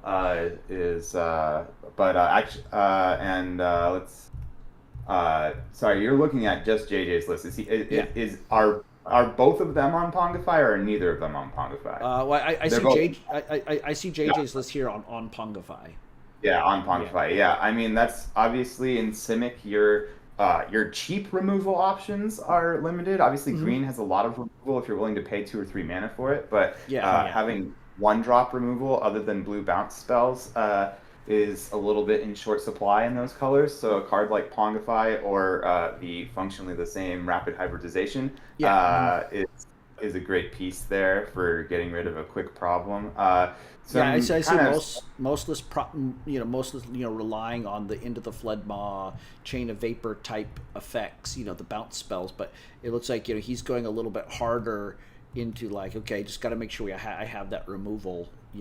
Yeah, I mean that's one thing I do know about JJ. Also, shout out to the card book cookbook. These guys are great. The thing for as long as I've known JJ, that he's all about like being able to respond at certain times. Yeah. Mm-hmm. So it's I'm not surprised to see him on more of a bigger removal package, which is useful too, because there's times where it's like certain cards just are either stopping you from going for game, or it's just a creature that's become problematic or something. So, yeah, absolutely. And so some of the spicier includes that JJ's on, which I think are pretty cool, is so Kinnan, if we like super zoom out on Kinnan is a card that enables infinite mana loops and is also an outlet for those infinite mana loops, which is why Kinnan is so strong. There's very few 2-drop commanders that both help enable infinite mana and are also the outlet for that infinite mana. Yeah, and it's not, and the insane thing about the card, sorry to cut you off, but it's not just an enabler for infinite mana. It gives you mana. It's a mana accelerator. Right. Just even if it's not giving you infinite mana, to double or to give you an extra mana off of all your dorks and off of all your mana rocks is no small thing for a commander that costs 2. Yeah, absolutely. So super value at its floor. It's a lot of value. But JJ has included some maybe less included cards that synergize with tons of things that are in all Kinnan lists anyway to get that infinite mana off the ground. And those 2 cards are Freed from the Real and Penum's Aura, which are very similar cards to each other. They're both auras that, when attached to a creature, have the ability to untap that creature for 1 blue. So if you have a Bloom Tender or a Birds of Paradise or any creature that can tap to create blue mana and Kinnan is in play, then if you enchant that creature with either of those auras, then all of a sudden you have infinite mana. You can put every creature from your deck into play, one of them being Thrasios, to draw the rest of your deck, and you can either draw your Finale of Devastation and combat damage, or like we were talking about with alternate Kinnan win cons, you can bounce everybody's stuff and then do the Fairy Mastermind thing. Pretty cool. And the upside of Penum's Aura is that it also has 1 blue enchanted creature can't be the target of spells or abilities this turn. So it gives a little bit of protection if someone's trying to zap the guy. But just a point of technicality, if you're new to how some of this stuff works, you tap the bird or whatever creature for blue. It gives you 2 blue. Use 1 blue to untap it, so you have a blue floating, and then you tap it again for blue, and then you'll have 2 blue floating. You do that to make your infinite blue. Then you tap it for green. For green. Use some of that infinite blue to untap it, and then you can filter back up to have infinite green. But first you just start by making infinite blue, and then you turn that infinite blue into infinite green, and then you're right. And as Curtis says, then you're partying. So yeah, I'll say also with the inclusion of those cards, obviously the big requirement is that you have dorks that can make blue. So JJ, in including those cards, has also wisely included Sylvan Caryatid and Paradise Druid, which are 2 additional dorks that can potentially tap for blue, which you don't always see in Kinnan. Because obviously the dorks that tap for green, other than Birds of Paradise, are cheaper. Another thing too is they have hexproof. Like that's one of the biggest things about it. Is like you keep your Sylvan Caryatid or your Paradise Druid up, and then you cast it targeting it. And so if somebody has removal, they can't just flip the switch and target it. It's you automatically have 2 untaps by tapping that creature. Itself. And if you can just with the Paradise Druid, obviously it only has hexproof. It's untapped, but you can activate that ability in response to something, as long as you have blue available, untap it. Now it has hexproof. You let whatever is trying to target it resolve. It fizzles. Then you just go about your merry way. Yes. Yeah. I was about to make exactly that point. Yeah. The Paradise Druid seeming potentially vulnerable when it's untapped. If anything does target it, you can just tap it for mana, which is mana abilities do not use the stack, so you cannot respond to it being tapped for mana, and then all of a sudden it gets its hexproof back and you are hanging. Yeah. And then you're partying. So yeah. Congrats on JJ on taking that list, and that's always going to be. I think for the foreseeable future, Kinnan is going to be one of those top tier decks that we're going to have to either deal with, or be prepared to, and then we're on to legitimate degeneration. I think we've entered the stage of legitimate degeneration. We got our fellow boy here. What you got going on, Curtis? You got Princess of Alabasta. Yeah, which is of course just a joke on the One Piece character Vivv, which is spelled exactly the same as Vivv. Okay. The first Vivv or NTA. So that is why Princess of Alabasta. Also, I know we brought up that they sponsored the event earlier, but shout out to Liquid Luck for making these sweet Vivv proxies that were serialized and were just giveaways for the event, which were really cool. I swapped out my real Vivv and played with this to support them. They sponsored our event. Cool. A really cool looking proxy playtest cards to like include the they use like I think AI art, so you're not infringing on any copyrights or anything like that, so has that going for it, but right. I'll let you take the floor and explain it. I'm gonna dip out and just use the little boys room while you are telling us the virtues of Vivv. Sure. Yeah. We can unpack what's going on with my list. So Vivv is obviously kind of the flavor of the month right now. I guess I'll say there's a lot of people have a lot of opinions about this commander. I think it is overhyped, but I still think it's good. I think that we'll see what happens in the long run, but if you look at recent results on EDH Top 16, it's not Nadu. We have not it. I know most of us who are listening to this stream were around for Nadu last year, but just in case you needed a reminder, when Nadu was printed, it won multiple tournaments and was top cutting everything that it wasn't winning the second it was legal in the format. Vivv has, been making a splash, but has not been doing that, which is there's a big difference between those things. So, yeah.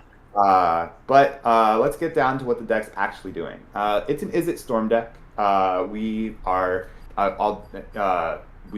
The big piece is curiosity effects here, because Vivv, anytime you cast a non-creature spell, pings each of your opponents for 1 damage. So if you have Curiosity or Ophidian Eye or Tandem Lookout attached to Vivv, or Soulbound to Vivv in the case of Tandem Lookout, then every time that happens, you draw 3 cards, which is a great engine for Storm. And then, of course, the only other thing you need is mana, which... Oh, wait, Vivv also does that. So that's pretty neat. Pretty cool to have this, mana enabler with that also, if in conjunction with a curiosity effect, card draw enabler stapled on 1 creature. When I had a good run with Vivv during this event. I won rounds 1 and 2 and drew on round 3, lost round 4, and then I had a rough game in top 16. The first 2 games, I had round 1 was like game went. It was all the things that you want to happen happened. I got a turn 2 Vivv. I had a turn 3 equip curiosity effect. there was an attempt to stop me. I had the interaction to deal with it and went off to the races. And game 2, I had a little bit of a slower start. There was actually a second Vivv in the pod.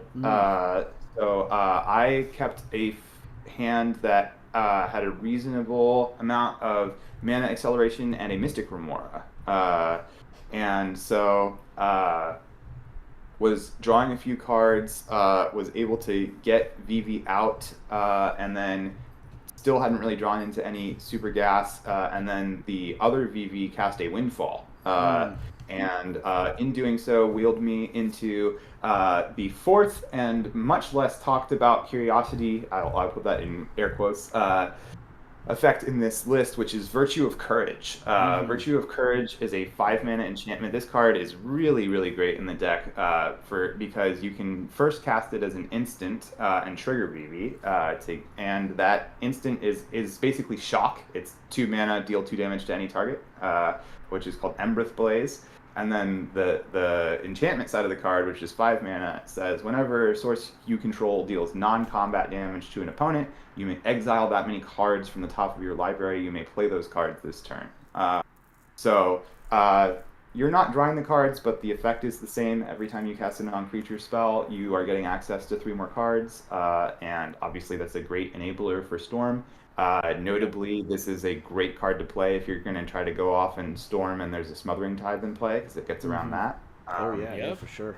Yeah, I'm a big fan of the Virtue. It's insane. It's like a card you wouldn't even think about either. And it's, Yeah, and that card won me the game because I had Vivv in play, and before the wheel happened, Vivv was on probably 2 or 3, something like that, and I had, some lands and some artifact mana, so I was able, I think if I remember correctly, I cast a Jeska's Will to get the red mana, and then cast the Virtue of Courage and went from there. Nice. So, sorry, go ahead, Kevin. Yeah, out of curiosity, no pun intended, why did the other Vivv player Windfall? Was he just like, man, I need cards now? Or like, what happened? Like, yeah, so he had Vivv out, and I'm trying to remember what he went for. He went for I love being on the other end of a Windfall, dude. I love drawing cards, he had, I remember now. He had Vivv out, and but Vivv was only on, like, I don't even know if Vivv had any counters. Vivv maybe only had, if it had any counters, had like 1, and had like land, Chrome Mox, and a Soul Ring. And going into their turn, I saw the writing on the wall with that much mana and Vivv ready to go, and like they had, I don't know, probably 4 or 5 cards in hand before the Windfall.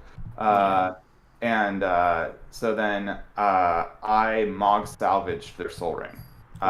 So then my Vivv gets a counter, their Soul Ring is gone before their turn. All of a sudden they only have the Chrome Mox and their land. And if Vivv had a counter, maybe the Vivv activation for 1. So I think they Windfalled because they were like, wow, my mana just got really hosed, and if I don't refill right now, I probably am not going to be able to get there. Admittedly, wheels in Vivv can win you the game. Sometimes you just need that refill, and if it's literally anything castable, it's enough. And sometimes wheels can be a total flop. So in that game, he cast that Windfall, and then after the Windfall resolved, he passed the turn. So I assume that his wheel was not favorable. But happens. So, but yeah, I mean, Mog Salvage definitely was awesome in that game. I think that game probably could have gone pretty differently if he didn't have to go exact seize mana for that Windfall. Yeah, and so, I mean, like along that with the Mog Salvage, I see that you're on Snapback and you're on Submerge and Misdirection. These Snap.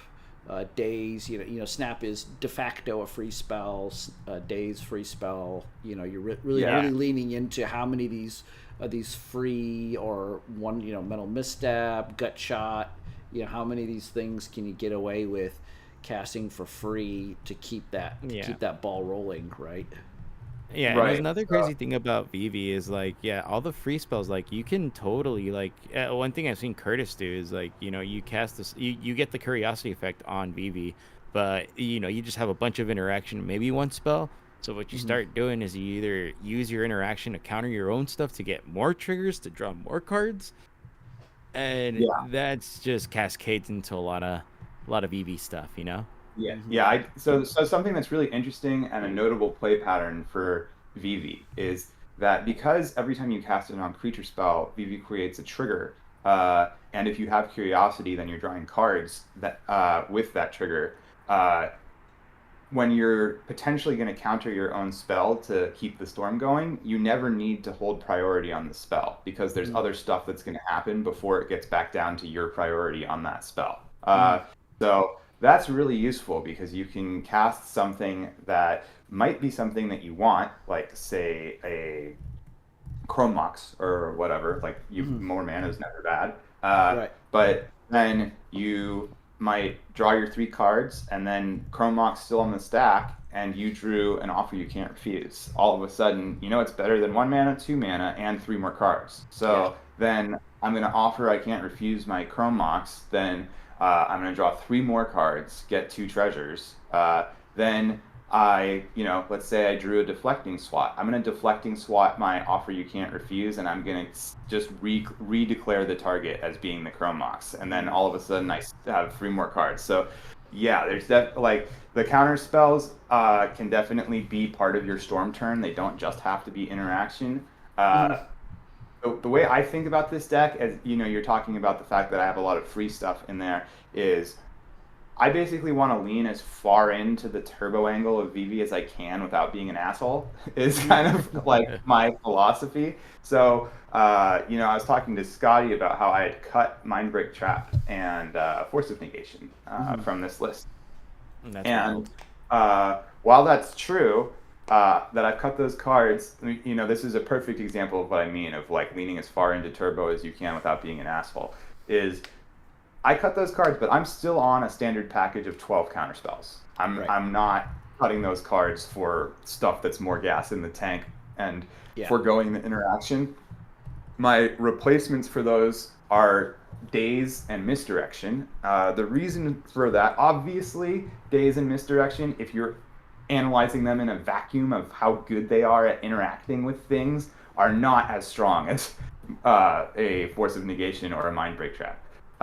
But while hypothetically you could win at instant speed if you cast a Born Upon a Wind and then cast a Underworld Breach, 98% of the time in Vivv, if you're winning on your turn. And if you're winning on your turn, then something like Force of Negation and a Mindbreak Trap is likely not going to help you defend your win. So Daze and Misdirection are twofold as far as synergizing with Vivv. 1, those cards can defend my win on my turn, and 2, both of them are free to cast, which means that they can potentially keep my storm going if I need it to.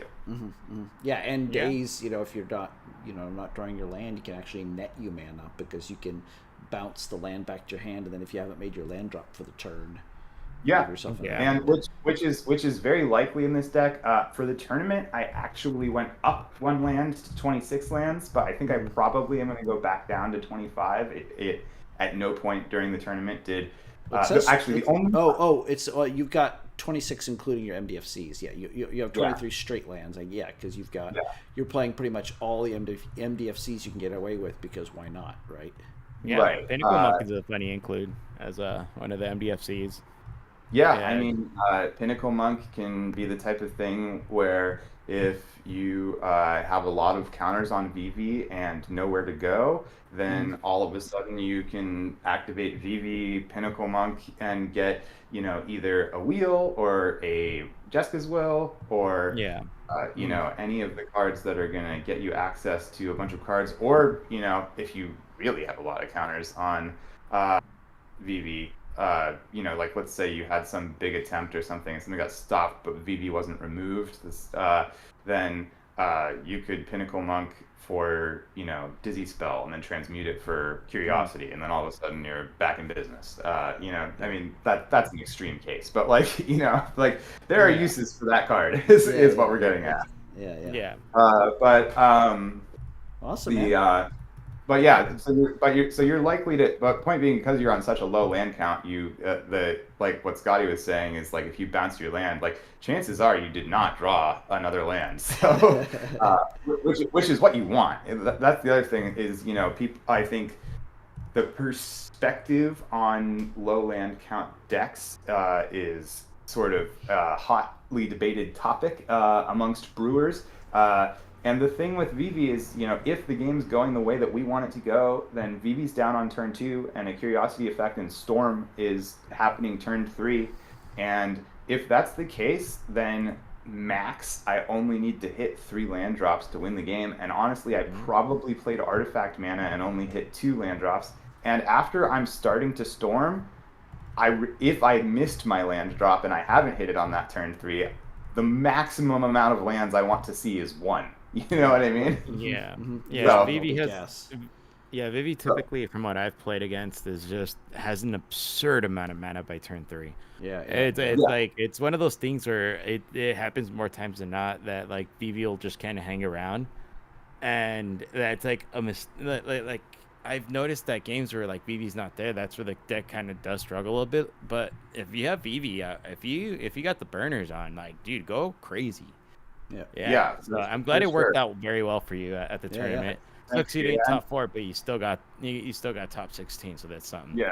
Well, and to review the top 16 game, speaking of like Vivv's package and stuff like that, and how it sits in the tournament, I had Vivv down turn 2, and then turn 3, I have or going into my turn 3, I have Vivv down, I have Tandem Lookout in my hand, and I have a Misdirection in hand to defend Vivv if anyone tries to remove Vivv. So I'm thinking to myself, like, I'm set up. Like, we are looking pretty darn good here. Like, I have the Curiosity effect, I have Interaction to defend Vivv. Like, we're going to be in a good spot.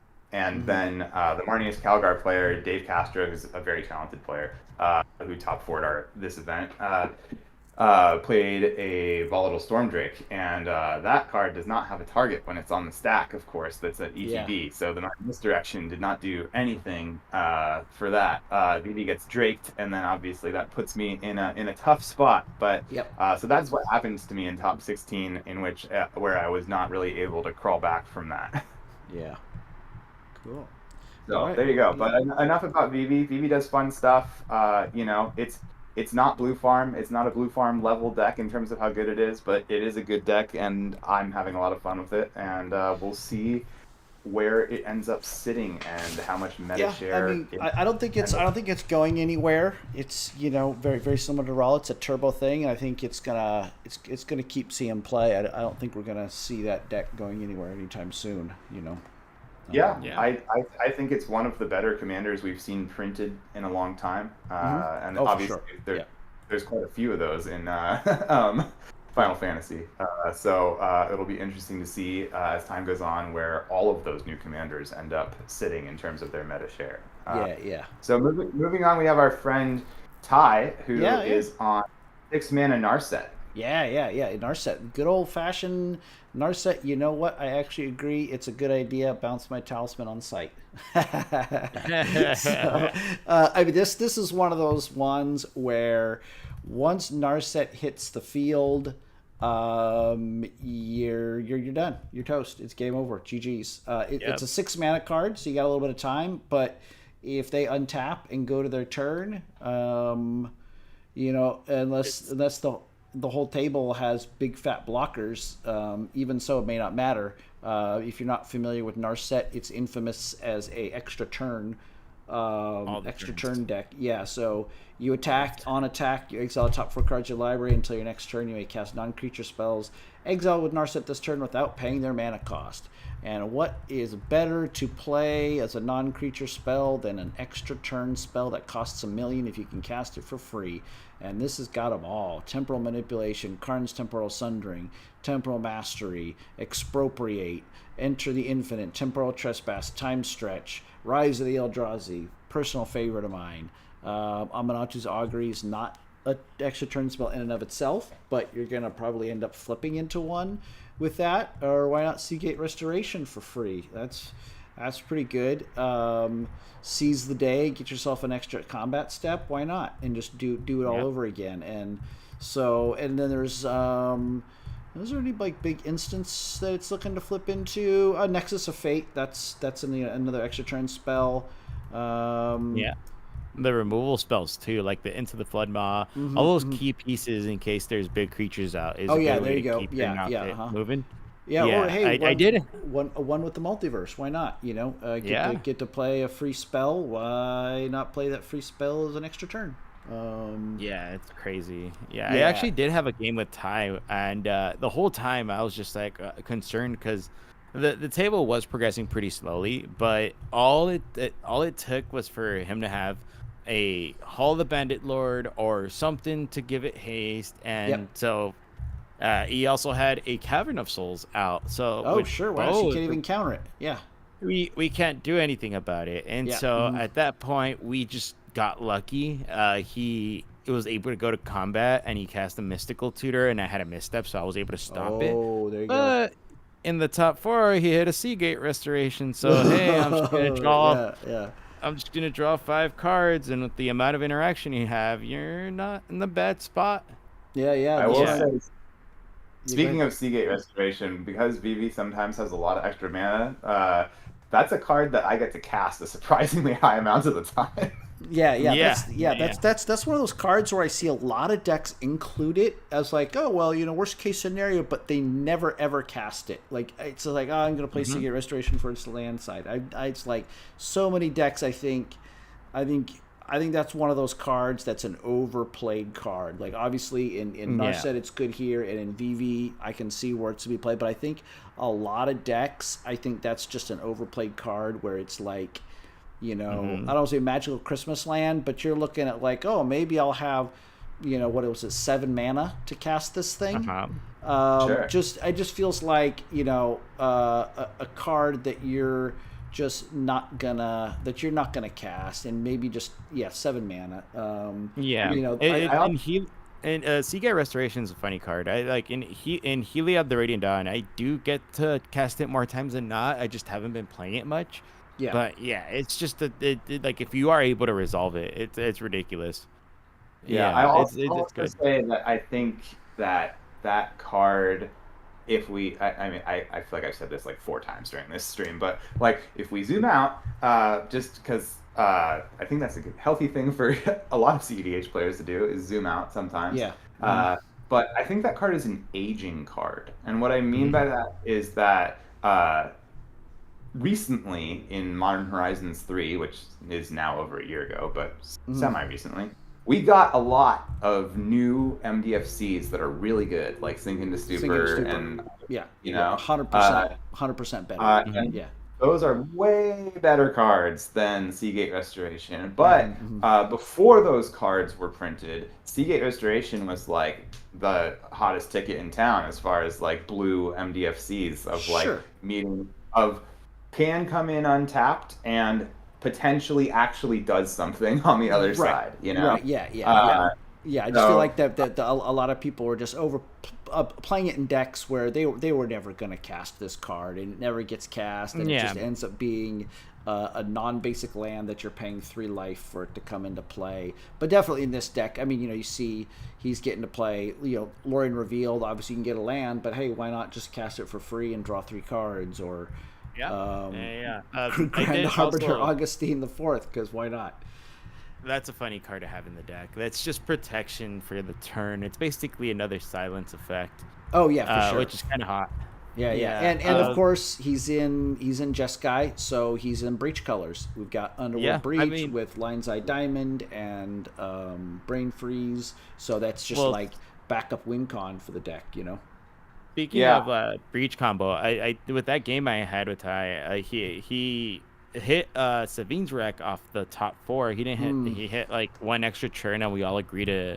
He hit an expropriate, and we all agreed on money. Yeah. And so we just gave him our stuff basically. Oof. And with the Savine's wreck, he just had a Gifts Ungiven in hand, and no one had an answer to it. So it really didn't matter what card we gave him. He grabbed this whole combo and I was able to go Brewer. And he won with, who was it, Jace the Planeswalker. He's got Jace Wielder Mystery, Labman Jace. Jace. It's a great win con outside of just extra turns, because you could take all the turns you want, but that does not win you the game. It's the advantage of being able to get from point A to point B, right? And a deck that he's been playing for a really long time, knows the deck inside and out, and is always tweaking it. And a good player. He was in my top 16 pod, and I cast Ulamog the Defiler and targeted him and exiled the top half of his library, and he would have won the game if I had not done that, because he was able to resolve a Grand Abolisher, but I had removed enough of his win cons that he couldn't. He couldn't, like, I had removed his Sabine's Reclamation was one of the cards that I had removed, and his he couldn't get to his breach, and he got his breach, but there was some other piece that he was missing that I had exiled, and he couldn't get to a win because I had exiled half of his library. So apologies for that, but pleasure. I will say. Sorry, go ahead. Yeah. I was gonna say it was a pleasure playing the game with him. It was a hard fought game, and yeah. Yeah, he's a good player. Ty is a very good player. I play with him quite a bit at Paper Heroes on Friday nights. I was gonna say notable new spicy include the Fire Crystal. Oh yeah. Let's go back. Yeah, I saw Tataro Taro in there, so it's another deck that's on the Tataro Taro. But let's see what this Fire Crystal does for us. It's an artifact, right? It's a discount. It's an artifact. It's a discount. Creatures have haste. So that's a double whammy for this deck. That's Narset is one cheaper, and Narset gets to go the turn it comes down, which is a big go. Yeah, and it's not the kind of spell that like is gonna draw counter magic, right? Like who's gonna I gotta counter spell the Fire Crystal, right? It's like, it's a 4-mana spell that doesn't do anything the turn that you play it, but gets you your creature out, and I mean, it buys them it saves them a turn. It's unfortunately it is 4 mana, but having the haste buys the turn. On a 6 mana commander, to like take it down. So that's ostensibly you have 4 mana this turn, so you'll have 5 mana next turn. You get Narset out, and then it's off to the races. It potentially accelerates him 2 turns, because it means Narset comes down a turn earlier, and it means that Narset gets to swing on the turn it comes out. So like potentially that accelerates his game plan 2 turns for 4 mana, which is like a big deal. Yeah. So awesome, cool deck. Good to see it. Also, Generator Servant, a cool include. Tap sack for 2 colorless, can only be spent on a creature spell. That creature gains haste. Kind of similar card in terms of its function in the deck. Mana. It's a one-time ritual that also gets your commander out early, and gets it that haste, so it can attack right away and just start. I've been seeing Weathered Wayfarer. Doggrass is playing it. Been seeing Weathered Wayfarer pop up a little bit more. Classic. Wayfarer is a very good card. I think Weathered Wayfarer has definitely been a little bit more popular recently. Well, especially with Narset right now, because it does kind of bank off like these important lands that do give haste or do give like the Cavern of Souls or something. I think Cavern of Souls is huge. Because you talk about commanders that like people want to counter. I think about Tivit. Tivit is one that I had to start running Cavern of Souls, because people quickly realize that if they don't counter Tivit, he's very, very difficult to deal with. And while Ward 3 is pretty gnarly, Hexproof is what am I gonna do? what am I gonna do about this thing? I'm like looking at a board wipe or a Psych Rift or something. If not, like, what are you gonna do about this card? Yeah, exactly. But yeah, no. So fun times. This is great. Yeah. All right, so we're up to number 5 here. We got Chad. What is Chad on? Dude, Chad. shout out to Chad. Oh, Chad and his Chud's brother Clint. Corvald. Yeah. He was in our last round when I was with Curtis. Corvald. Corvald doing Yeah, Corvald, man. right? Yeah, dude, it's a crazy deck. I got paired up with him in my first game, and yeah, he had a pretty gross turn where he just had an absurd amount of value. Because Aftermath Analyst, one of the creatures that's in Corvold, is surprisingly pretty good with some of the cards he runs. Yeah, no, it's a combo piece. He comboed out against us with that, and essentially what he's doing is he's using that Aftermath Analyst with the what's that land called, the Shifting Woodlands. So he has Shifting Woodlands in play, makes it a copy of the Aftermath Analyst, sacks it using the Aftermath Analyst ability to get it back, and then can keep getting all of his lands, mills, and then gets all of his lands, and it's good to see all of this like kind of niche stuff with Corvold, because we all thought Corvold kind of died after the whole banning, you know what I mean? So it's cool to see decks like this around. It's just these running cards like Ruthless Technomancer, the Warren Soul Trader. Dude, one enchantment. It's like a big get raw card. The whatchamacallit, the Squandered Resources. Oh yeah. Squandered Resources and the Aftermath Analyst, I believe, is infinite with Corvold. That's how we lost. That is how we lost that game. Yeah, well, how we lost that game was he resolved an Adnaz, which...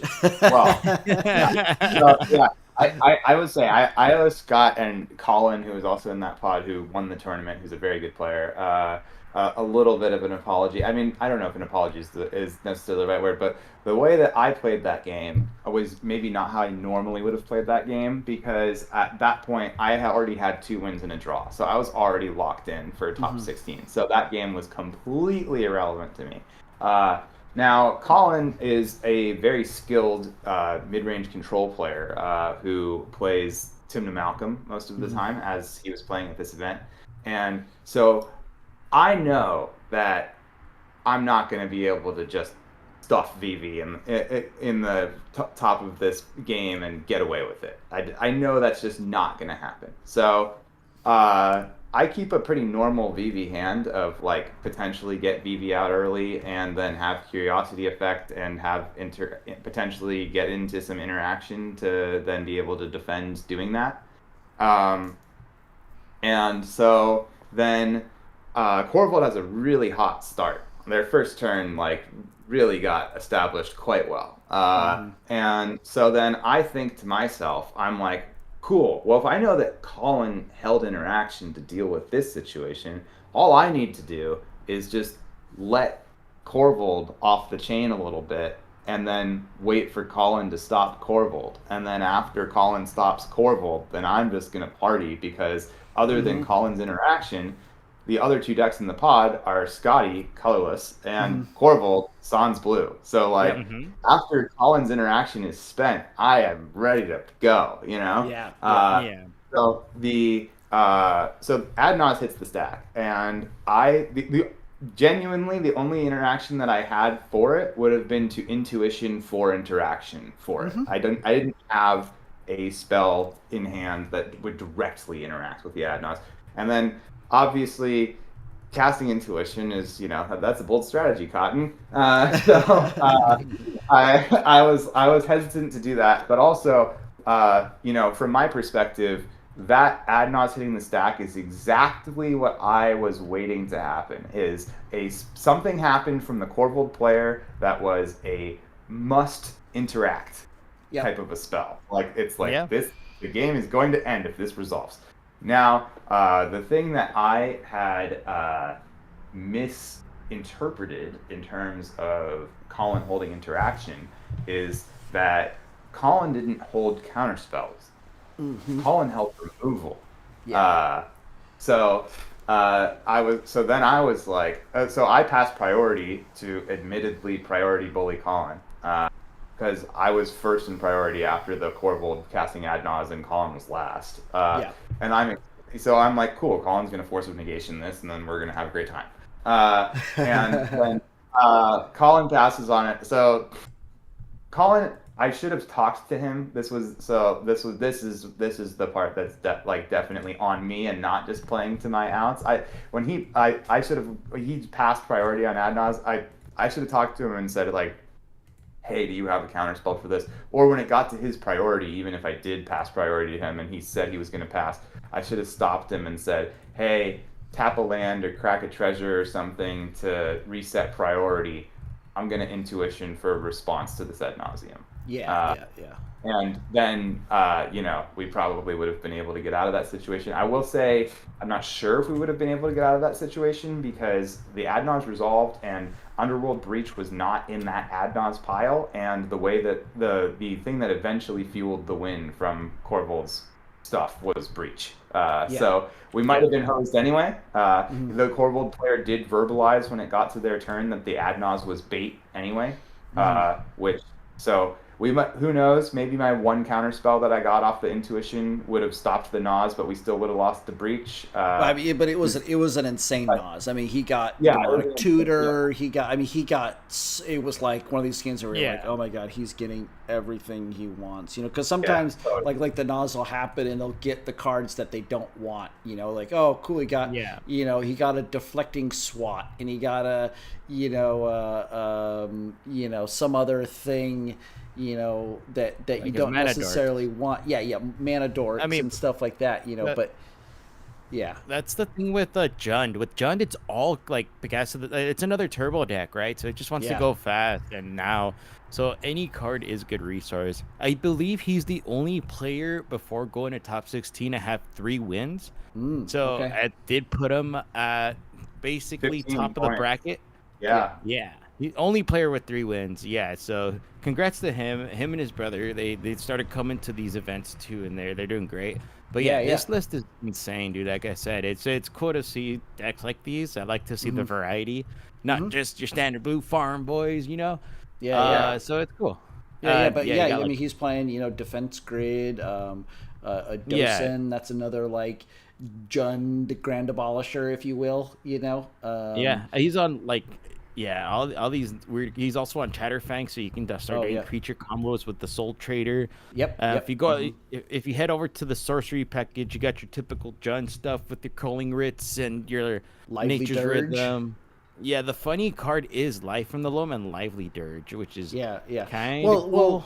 Well, Lively Dirge is essentially a black, finale, Nature's Rhythm kind of Green Sun Zenith type card. You're essentially getting a creature from your library and putting it into play with some extra steps. It's 4 mana. It has to be mana value 4 or less, but for mana, you're getting a creature card from your 5, I guess, if you want to put in your graveyard. So for 5 mana, you're getting a creature card mana value 4 or less from your library into play. It's that with extra steps. Yeah. It's crazy how this deck has pivoted from being just like a dockside breach deck to it being more of like reliant on the lands and creatures, which I'm seeing Jund do a lot more lately. And and going over to the interaction, I mean, it's got a surprising amount. I mean, you got your typical Red Blast Pyro final. Not final. D-SWAT. Legolas's quick reflexes to keep Corvi safe. You know what I mean? Yeah. And then your Nauses. Yeah. And then your Nauses. I guess in regards to speaking of Nas and that sort of stuff, I think in that game I would have not been so quick to just pass priority and let the Nas go if I was not already locked for top 16. So that's the part where I feel like I could have, not that I did anything that would have been given like an unsportsmanlike conduct warning, but I could have been more sportsmanly in that moment in terms of my play style. Yeah, well, I at that I will point, never forget that day. So that's I mean, at that point, all of you guys were locked in a top I pod. You was guys were the top pod, basically. I was Oh, not not. the, So oh, this is that's the funny thing is right. that I thought I was playing for a win because I was like I was at a win, a loss, and a draw, and at that point I thought, okay, That's another right. draw is not going to get me in because everybody else was fine with the draw at the start of the pod, and I was the only one that like we got to play this out because I need a win here, and then I kept a really risky hand. It was a no lander. Yeah. But it Scotty's. had- I will also say, speaking of like bold plays, Scotty kept a no land hand. Yeah, well, it was a mold of 5, so I was like, I am, or 6. It was either 5 or 6, and I was like, I'm not, because round 1 I'd already molded the 4, and I think it might have been a 6. It was a mold of 6, and I was like, I'm not gonna go because my hand was Mox Opal, Soul Ring, Liquid Metal Torque, which is just a 2 mana rock, and then some other cards. I don't remember what the other cards were specifically. Good cards that would have helped me progress my game state. But I was like, okay, I just need 1 land, and I'm off to the races here on my turn. I got Mox Opal, Soul Ring, and the Liquid Metal Torque will all come down. Turn 1, turn 2 Ultima.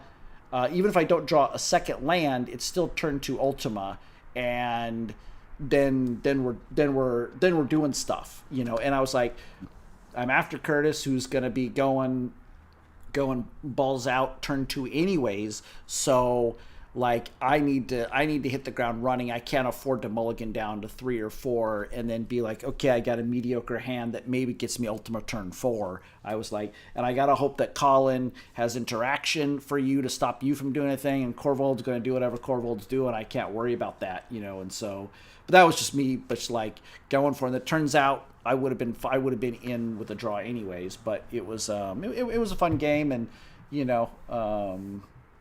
is what it is. So, but that brings us to top 4, and we're up to top 4 here. Dave on what is he on Marnius? Is that what we're on here? He's on Marnius Yeah. Calgar. Marnius Dave is a Calgar. really great player. Yeah. He was on Tivit for a while, and Yeah.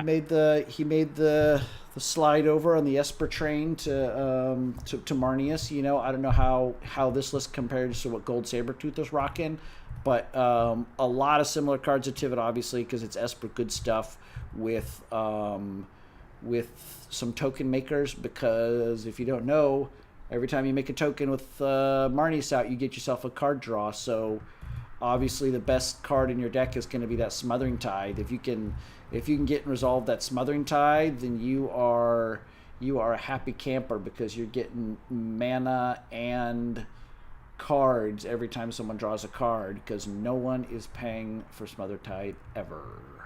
Yeah, So, and it's funny you bring up Tivit. He is still on Tivit, so Yeah. that's fantastic. Yeah, the investigate trigger on Tivit just capitalizes so much more with Marnius, because it's individual separate triggers you get from that, right? Or something like that. So how it works with Tivit is if everyone votes for treasure, then you'll get 5 treasures simultaneously. That'll trigger Marnius once. But if I vote for 2 treasures and everybody else votes for clues, I will make 2 treasures, which will trigger Marnius. And then it doesn't say create a clue, it says investigate. And so you investigate each time, and investigate is a separate trigger. So you'd get 1 Marnius trigger for the treasures, then investigate once, draw a card, investigate twice, draw a card, investigate 3 times, draw a card. So if you can get the Tivit out with the Marnius already out, it's pretty insane. Rev Tithe Extractor, another one of these where each time you do damage, you're creating a treasure. So if you can do damage to all 3 opponents, not only are you getting 3 treasures, but you're getting 3 treasures at 3. Each one is a separate trigger, so you're getting 3 treasures and you're drawing 3 cards. That's really, wild. yeah. Grim Hireling, same thing. Sorry. Yeah, the thing with the Tivit play in Marnius is that usually you vote clue, because then when Tivit comes down, you're drawing at least 3 if they give you all treasures, and if they give you clues, then you're drawing even more than that, potentially up to 5. So basically, when Tivit lands, if Marnius is in play, at its floor, it's either you draw 3 cards and get 3 treasures, or it's you draw 5 cards, which is, and you have a Tivit in play. Yeah, which obviously it's running the time save too, because you're making all these treasures and clues, so you're going to use those treasures and clues and try to take infinite turns, because it's super easy to get there and do that. Yeah, absolutely. So I played in the top 16 game with Dave, which was a wild ride of a game. Speaking of cards played game. He as you can see in this list, is playing the Volatile Stormdrake, which was used to steal Vivv, and much to my dismay.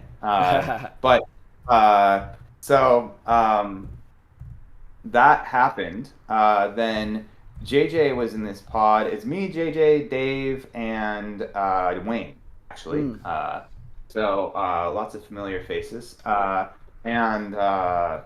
So my Vivv gets Drake. JJ had an insane start on Kinnan. I played a turn 2 Rhystic Study. JJ came down with the copy enchantment and already had a ton of mana and Kinnan rolling. Lands a Seedborn Muse. Luckily, Wayne had played a Grafdigger's Cage. So we're not getting a ton of activations of Kinnan, but then JJ lands the One Ring.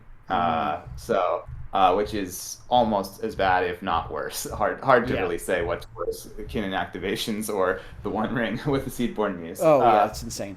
So, the lesser of 2 evils, but both are very evil. So that's going on. He's drawing cards. There's a bunch of stuff going on. Gets back to my turn a few turns later. It's very clear that if JJ gets to untap, that he's going to win the game. So then, and Vivv, I think, as I mentioned earlier, like maybe you can play Born Upon Wind and Breach, but other than that, you're probably winning on your turn. So knowing that I need to win on my turn and that it's unlikely to get back to my turn, I'm like, this isn't a great window to push, but it's the only window I'm going to get, and we're in Top Cut. So I'm not playing for a draw. I have to try to do something now. So I have the Quicksilver Elemental, and I can copy my Vivv's ability, which is still under Dave's control, and make infinite mana, which means that then after that, if I try to go for a breach line or something that doesn't require me to control Vivv to win, I can do that and not be triggering any of the Rhystic Studies or anything like that. So I go for this line. I still have my Rhystic Studies. I've drawn a bunch of cards at this point, and I have a decent amount of mana. So I have this Quicksilver Elemental, and I have, I think, like 4 pieces of backup. So I'm just like, if I can just get this creature spell to resolve, probably win. And this is the best chance I'm gonna get. So this is what we're doing. So there's a big fight over all of that, and then mid big fight over all of that, Wayne tries to go over the top. Wayne review. I'm trying to remember what how he got it in play. He had a metal worker in play. Started making. He had a metal worker and a staff of domination. Oh, I remember now. So he had a metal worker and a staff of domination and a trouble in pairs in play. And so he doesn't have a lot of cards in hand to really make the metal worker do much before this fight happens. But then the fight happens, and the Rhystic Studies draw my Rhystic Study and JJ's Rhystic Study. So and then those give Wayne trouble in pairs triggers, giving him enough artifacts in hand to reveal with the metal worker that then being able to untap the metal worker with the staff of domination is going to go infinite. So then Wayne does that, goes infinite, successfully draws his deck, gets that far, which, generally when you do that, the game ends in your favor. So, Right. like, I'm thinking to myself, like, Wayne has this over the top of me for sure. Like, we are definitely about to lose here. Yeah. And then Wayne has a Urza's Battlethopter. Also, Wayne already has infinite mana, so no one else is drawing any additional cards off of anything that Wayne's doing because he can pay for all the triggers. Sure. So, or they can pay for all the triggers, sorry. So then Wayne is doing that, and their only flash enabler is Urza's Battlethopter. Okay. So then Urza's Battlethopter hits the stack, and after holding it for forever, JJ, great job sandbagging this, because this fight was several spells long, drops the Mindbreak Trap to stop this. Then Wayne drops their Red Elemental Blast, and then Marnius Calgar has a counter for the REB. Okay. So there was that whole huge fight, Right. and like 10 or 12 counter spells long, big fight. So all of the interaction seemingly burned up. Then I go, cool. I'm going to cast this Underworld Breach that I just drew. Fun. And so I just dropped the Breach. And then Marnius Calgar, Dave, this deck that we're reviewing right now, who had a Smothering Tithe in play and Marnius in play, so he was making treasures and drawing cards. Doesn't have any interaction for the Breach. I believe, if I'm not mistaken, activates Marnius to draw another card. Like, that's how, like, not good his situation is. Okay. And then after activating Marnius to draw another card, plays Born Upon a Wind, and then proceeds to get into the Kumbal loop to make us lose life infinitely, I believe is what happens with Kumbal, if I'm not mistaken. Well, let's take a look. Whenever one or more tokens enter the battlefield under control, each opponent loses 1 life, and you gain 1 life. Yeah. So he creates a loop to make infinite tokens and with Kumbal in play, and we lose life infinitely. But so that was that wild. So is he using Fairy Mastermind, or what is he? Or is he like Warren Soul Trader or something like that? Warren Soul Trader is what he used. Okay, yeah. So Warren Soul Trader, I know one of them goes infinite with the Stride Hanger Automaton. Yes, that was the line. Was the Stride Hanger Automaton, Warren Soul Trader? Right. Yeah. So whenever one or more artifact tokens are created, you also get a little Thopter creature. So you get you sack the Thopter creature to make a treasure, which gives you another Thopter creature, which makes another treasure, and so you create infinite. Infinite treasures. The very important part is that whenever a token you control enters the battlefield, you gain a life with Kumbal, which keeps you life neutral, paying the 1 life with the Warren Soul Trader. Yeah. Yeah. That's the part where Kumbal specifically is the key piece that makes that whole thing work, so you don't just die to the life you're paying into the Soul Trader. Right, and each time you do this, you're drawing 2 cards. Or no, Correct. 1 card, because you're getting both tokens at the same time. So you're drawing a card also with Marnius to fill up your hand if anybody has an interaction, and if you're at risk of milling yourself out, you can only sack Marnius to Warren Soul Trader, so that you stop yourself from drawing cards, which is pretty spicy tech. Yeah. So. But there you go. That was the SparkNotes version of a crazy top 16 game. Right. And I just was looking at some of the spicy cards he's running Step Through. Wizard Cycling 2, notably Warren Soul Trader is a wizard. That was the Soul Trader in that game. He Wizard cycled for it. Yep. High Fate Trickster, also wizard. That was also, he tried to do that flash line earlier in that fight over the top of my Quicksilver Elemental, and then along with his Fairy Mastermind, his High Fae Trickster and his Fairy Mastermind both, or no,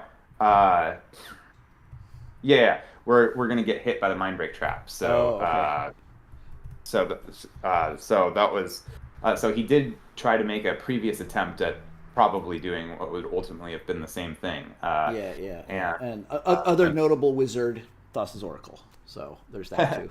I hear that card is pretty good. The card's pretty good in an Esper shell where you're also able to run Grand Abolisher and Voice of Victory and Ranger Captain. And hey, look at our little dwarf advisor Tataru making another appearance in a deck that wants to be creating tokens and doesn't mind a pseudo Smothering Tithe type effect, so I think Tataru is really Marnius is a perfect home for that card. Yeah, for sure.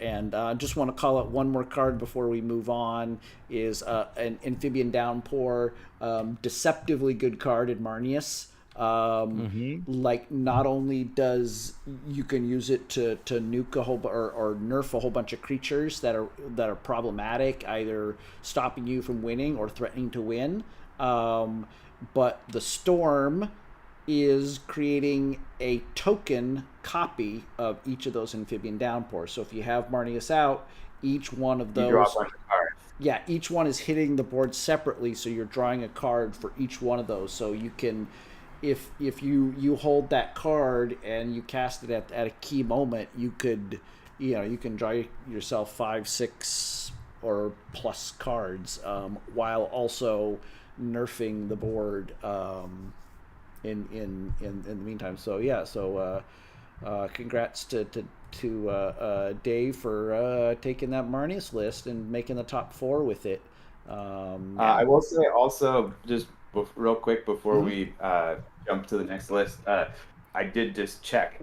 He is 19 cards different from what Tim is doing. So he is definitely putting his own spin on it. Yeah. Again, 19 is a big number for a list, but that's it. It's also it's another one list that it's Esper. It's not just Esper good stuff, but it has a lot of those Esper good stuff cards in it.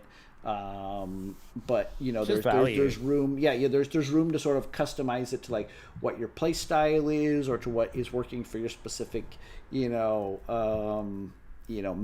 or something like this. But so now we're on. Pretty cool. We're on Lewis with a very rogue deck. We're talking about Blue Farm. He calls it Cook Farm. Yeah, I mean, I am obviously probably the most frequent Blue Farm pilot of our group of amped gamers. So looking at this list, as far as I feel like Blue Farm gets painted as being so vanilla that it's hard to say these are spicy includes for Blue Farm.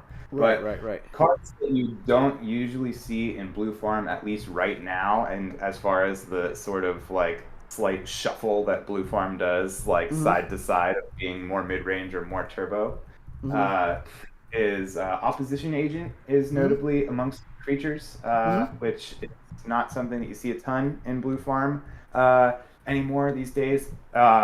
Opposition Agent, obviously, very strong card. I think the main thing with Opposition Agent is that you really only get one person with it, and then if you're playing with skilled players in high-level cEDH tournaments, it's just a 3-mana stacks piece, and playing stacks is not really what you're trying to do in Blue Farm. Right. However, that one gotcha, if you're playing against the right deck that shares a combo piece that you also use, can be something that can win you the game. So hitting a generic tutor like a vamp or a demonic or something of that nature is huge. I mean, getting somebody on a land can be absolutely crippling for that player and can make you hit another land drop or something like that. Or if you're hitting like a crop rot or something like that, someone who's on one of these cradle decks, that's huge, right? Or one of these decks that's playing creature tutors, But like Sisay, we saw Sisay. Sisay's a really good, strong deck in the meta right now. And if you can get a gotcha on a Sisay, or you can just put it down to stop Sisay from going for it while you're trying to like set up your board and do your thing.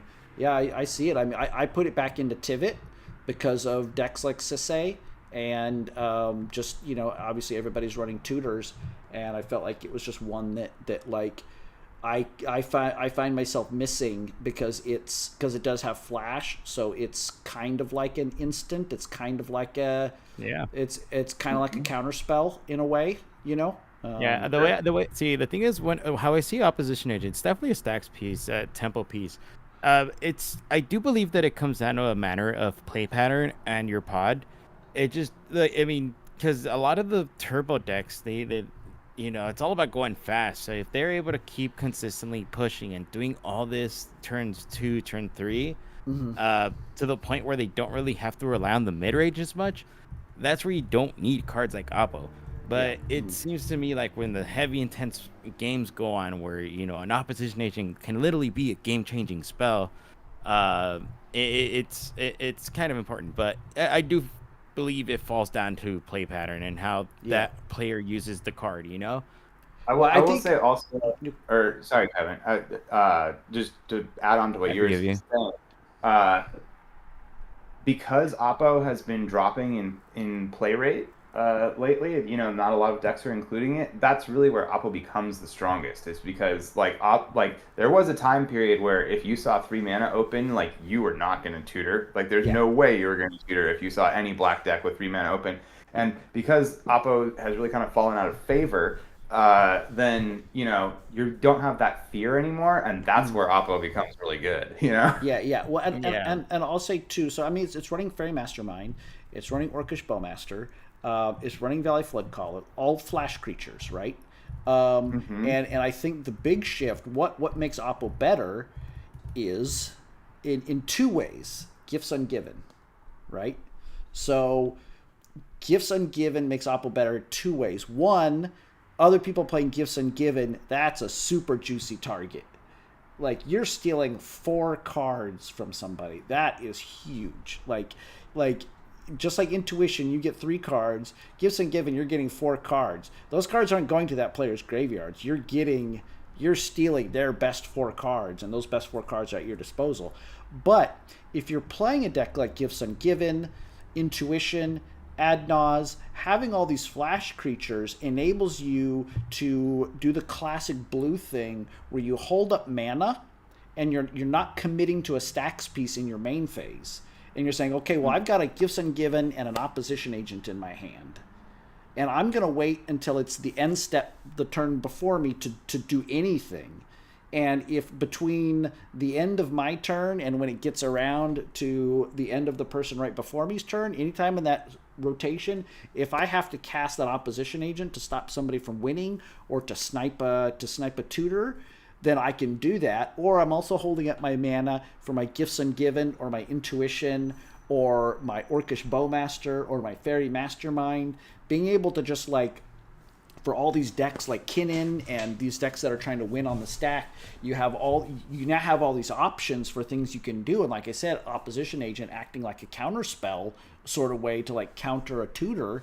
You're holding up your mana, and you're able to interact a little bit better than being just saying I'm going to spend 3 mana at sorcery speed on my main phase to do something that progresses my board state.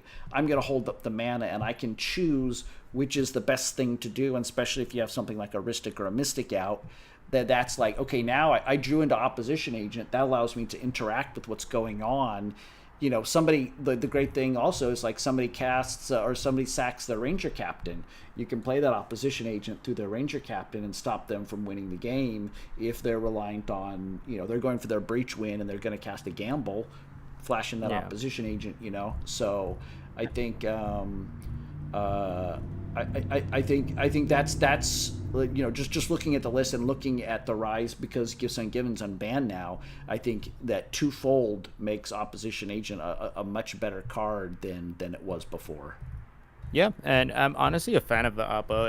It's just it's a tempo play that can be crippling for a deck, and it just I like it. I've been a fan of Oppo Agent. I hate being oppoed against. Oh yeah, of course, of Uh, course. and I like that I wasn't seeing it as often, but the Mhm. times that I have been able to resolve an Oppo has been pretty good. My win rate has gone up playing an opposition agent, For you know, sure. in certain scenarios. Yeah, yeah, But yeah. yeah, another weird card that I'm seeing. I don't know if you guys have checked out the sorceries, but he is on Toxic Deluge. Not a lot of Oh, board wipe. I disagree Yeah, with that. I think that's in most blue farm lists right Oh now. really? Okay. Yeah, I think opposition agent.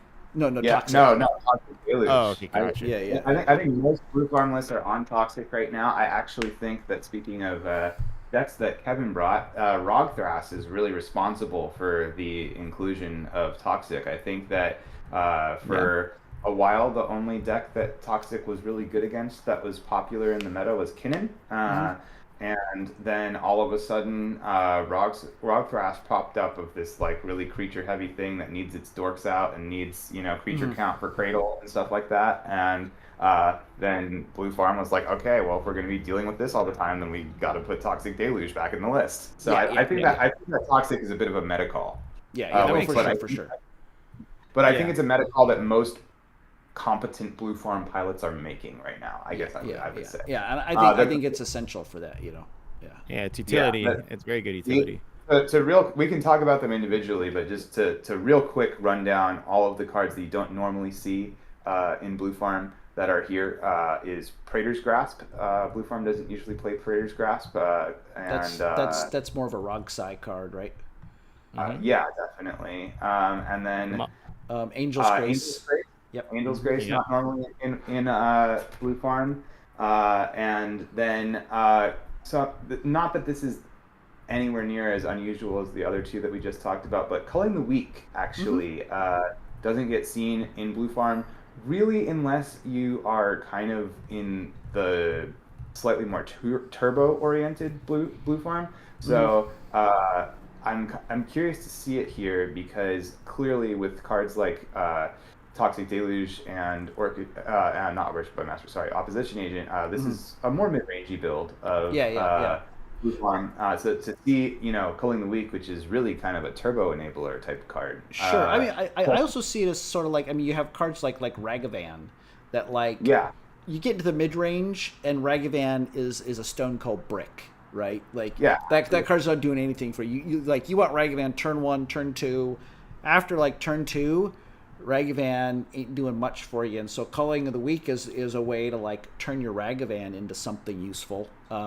yeah, Even absolutely. DRC, obviously Orcish Bowmaster tokens, stuff like that, and or give you that burst that you need. Like you have all your pieces, so now I'm gonna sack my Timna post combat, sack my Timna to the Culling of the Weak to get my mana, and then go off and do all the things I need to do. So still Yeah. not necessarily a turbo card, almost more of a mid range card, but just a mid range ritual. Yeah. Yeah, for sure. Like I said, not like a crazy include. And then the other one that actually a lot of Blue Farm pilots have not been playing, which we were just talking about, is Gifts Ungiven. Yeah. Most of the top Blue Farm lists have cut gifts. They tried it when it got unbanned, and most of them have cut it. From my personal experience. With Blue Farm, I'm not on it in my list. Obviously, I've been playing TV lately, but I'm not on it. And in Blue Farm, Intuition is not a card that you want to see all the time. Intuition is a card that can assemble your whole win con, and it's super awesome. And when it's well timed and you are able to do the thing, then it's great. But like, Intuition is not a card that you're casting on turn 2 most of the time. Right. Yeah. It still needs a little bit of setup to get that breach line going. You can't just you can't some just cards in breach your brain yard. freeze and go for it. Yeah. Yeah, you need some cards in your yard, and then the other thing is that really with both Intuition and Gifts Ungiven, they're best timed on the end step going into your turn. If you have to cast them at sorcery speed, then actually doing the whole line is very expensive. Yeah. And unless you have a Smothering Tithe or something like that, holding up the 4 mana for Gifts Ungiving is a lot more difficult to do. That jump from 3 to 4 is big, you know. Yeah. Oh yeah, totally, Yeah. totally is. Yeah. But again, like I said, I think playing stuff like Oppo and Bowmaster and Fairy Mastermind and having these other flash creatures, Valley Floodcaller, stuff like that, having these other flash things that you can do, so you have some options, and it's just you've got counter spells, you have Adnaz, you have gives you some options there of like, okay, I'm just gonna hold up mana and pass turn, or even Tainted Pact. I'm gonna Tainted Pact for a win con on an end step before I go to my turn or something like that. So, but that's Blue Farm, and congrats to Lewis for taking that into the top 4. Don't think Blue Farm is going anywhere. I don't think so. Let's get into our top 2 here. Yeah. So we've got Jacob on Kalia. He has been piloting this deck almost exclusively. I mean, I think exclusively actually for a very long time, as long as I've known him. Anyway. I similar to giving Wayne props earlier. Props Jacob for piloting this deck so well, because it is not the easiest deck to pilot and hang with top decks in the format being not having blue available to it. This is a deck that has he's pretty much been the pioneer of this deck, leveraging what this deck can do with this with Mardu. We're seeing Taro again, but really what the deck wants to do is it's got this package of demons and dragons that you get any one of these guys out. I mean, Ancient Copper Dragon is just an extreme amount of value, obviously, but the other ones are pretty much single card win cons: Doom Whisperer, Razaketh, Villis, and Hoarding Broodlord. I mean, almost everybody's pretty familiar with the Hoarding Broodlord lines, right? I mean, this deck is just insane. Being able to cheat those cards out with the commander is very, very useful, because it just it doesn't skip the stack, but it's that you don't have to put these spells on the stack specifically. So a counter spell can't hit a Kalia activation.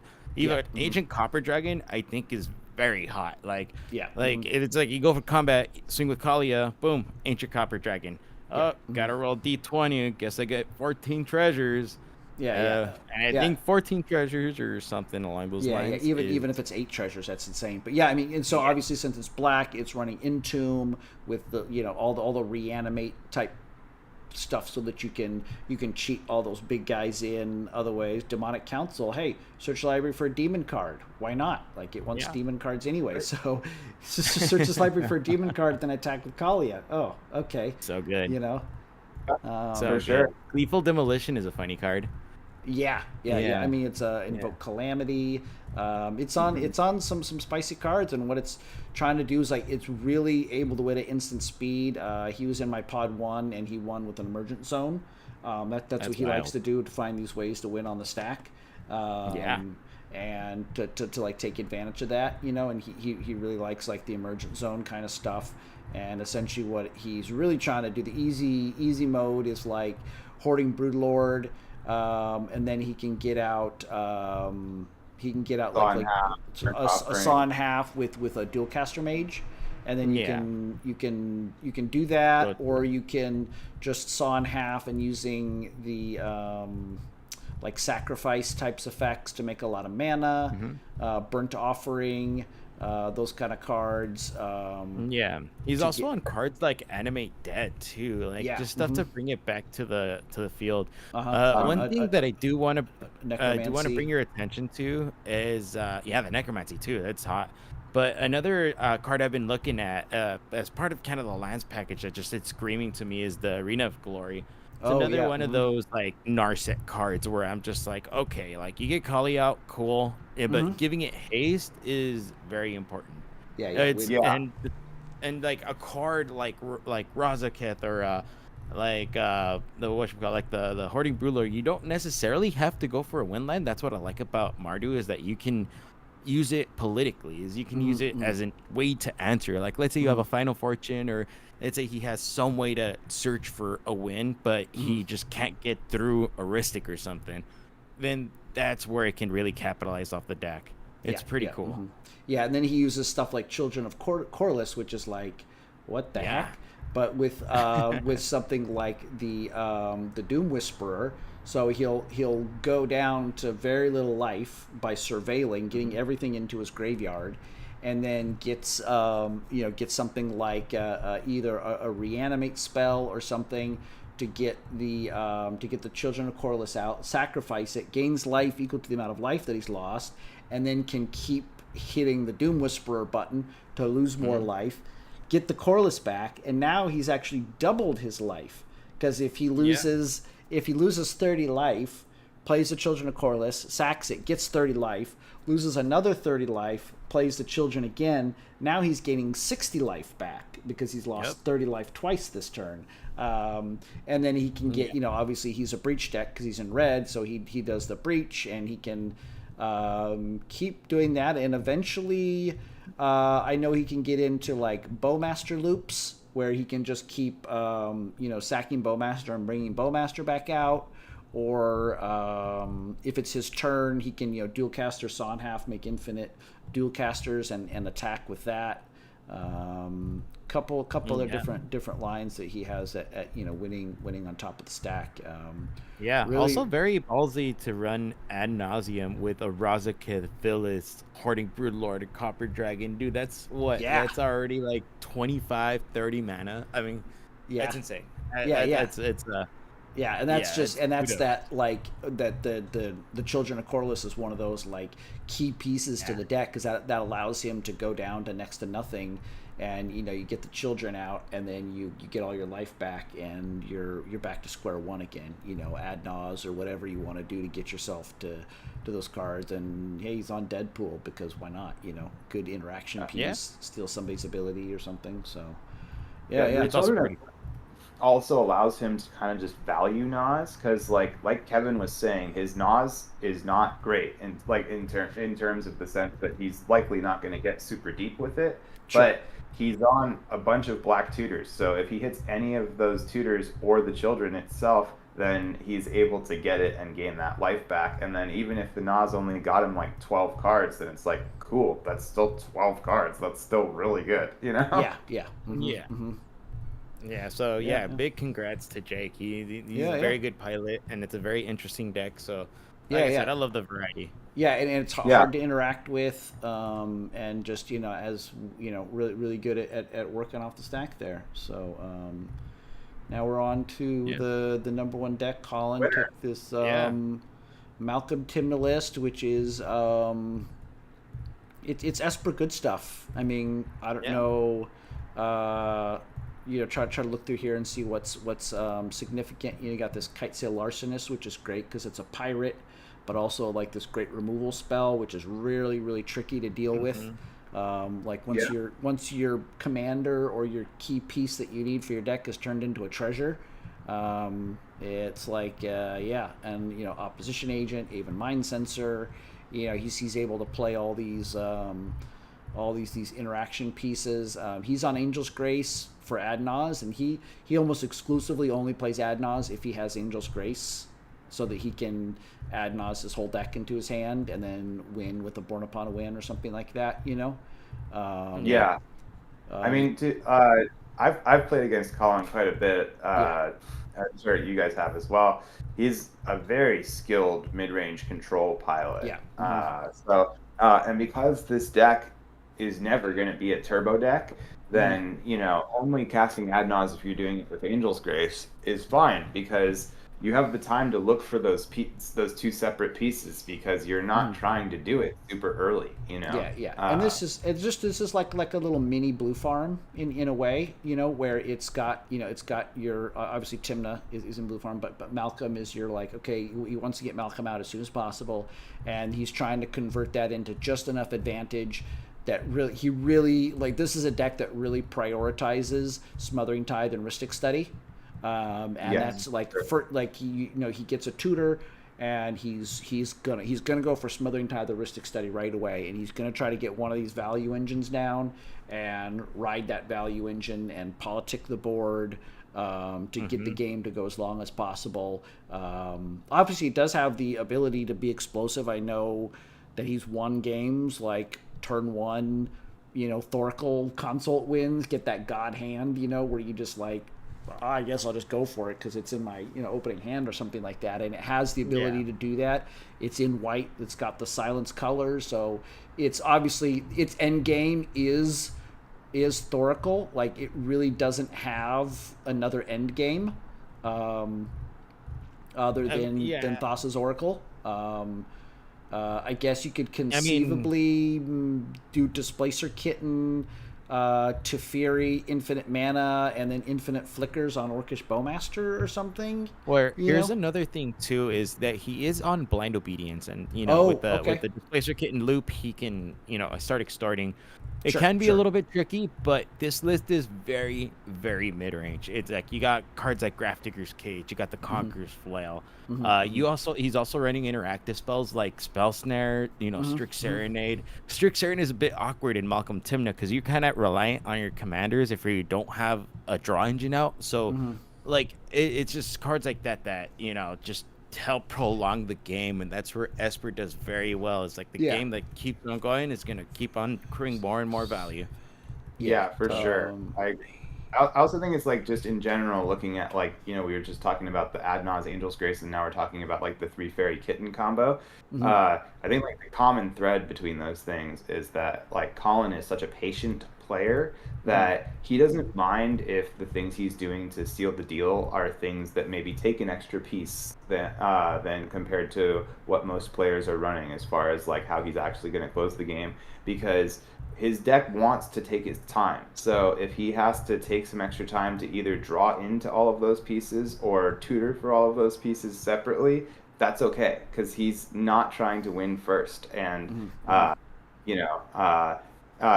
like you were saying, his first tutor is going to be for that value engine. It's not going to be for anything to try to win the game. He's not going to combo. He's not going to tutor for a combo piece. And I think seeing Demonic Betrayal in the deck is a big symbol of like what the deck is trying to do. Like that's it's backup win con as well too, is something like that, where like Mnemonic Betrayal is only good turn 6 or something like that, right? That's not a card that you're gonna like, as soon as I have 3 mana, I'm gonna play Mnemonic Betrayal, right? Like that's a card you're waiting until people have tried their wins and there's lots of stuff in people's graveyards, and now I can resolve my Grand Abolisher or my Silence and hit the Mnemonic Betrayal and go for it.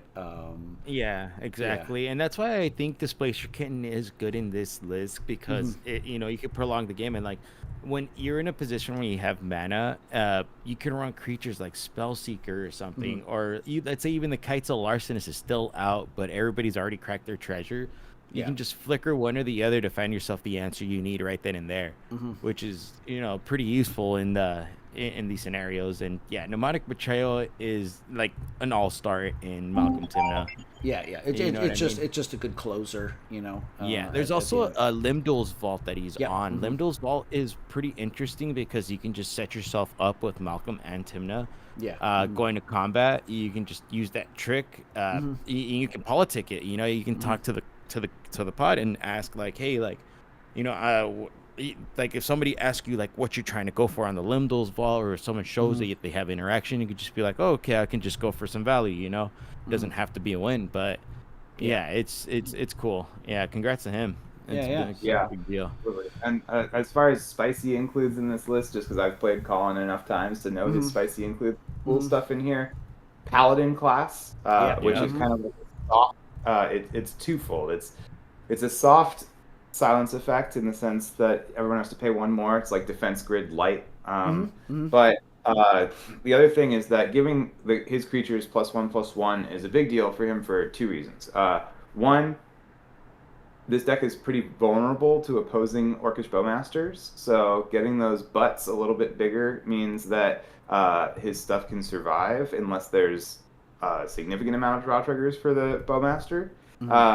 And then two, it means that his Timna and Malcolm are base 3/3. So they're a big problem for Timna decks that are trying to actually really use the Timna game plan a lot lately. Is that with the increase of these more creature oriented decks, that creatures on the ground aren't getting through anymore. But if your creature on the ground is a 3/3 instead of a 2/2, there's a lot less things that can block that and not die, which means that while that it's just +1/+1, that jump from 2 to 3 for those two commanders is the relevant jump that he needs to be able to still kind of lean on that Timna game plan and have it work in a more creature heavy meta. Exactly. And to bring up an example, I mean, just look at the land package, right? He's running cards like Cabal Pit, Cephalid Coliseum. He's got Iganjo. I think he plays with the intention that he's gonna play with meta pods. And so it's a good answer for, let's say one of the top decks in cEDH is like Blue Farm, right? Iganjo can snipe that. And I believe if Iganjo, the Seed of the Empire, when you channel it, deals the 4 damage. So I believe that became relevant in your top 16 Potter, right, Scott? Or something like that? Because Jeremy with Sisay went for an attack thinking that the coast was clear to get a Derevi untap. So he's like, okay, all I gotta do is do combat damage, I'll get a Derevi untap, and Colin did channeled out the Ganjo and sniped off his creature that was looking to that was looking to do damage, and through the game. So likewise Cabal Pit can do the same kind of thing, and Cephalid Coliseums can be a gotcha for a Thoracle win, or just, hey, I need to crack this thing and draw some cards, and so that's mid-range as mid-range can be. So it was a crazy top 16. Had definitely some meta decks. It had some new stuff, but it was a great event, and hopefully we'll. I know we're gonna have another one coming up. I'm not sure the date. Do we know the date? I don't know if we know the date, but we'll post it through our social media. We do not know the date yet. Okay. We are looking at late August, early September. To give ourselves a little bit of runway to promote it properly and make sure we have our ducks in a row. Cool. But that's when it's likely to be. We gotta see when everybody's available, including not just us, but event staff like judges and stuff like that. So also big thanks to the judges and Jose and Dave and Busters and Liquid Luck for the prizing, and for everybody who came out and played. It was a really great day. I think everybody had fun, and so hopefully if you're in the LA area, you'll look out for us and you'll be able to join us on the next one. But thanks for tuning in and watching this lengthy report. We got some more gameplay videos coming out soon, and keep it cool, everybody. Cool. Yeah, thank you so much for tuning in.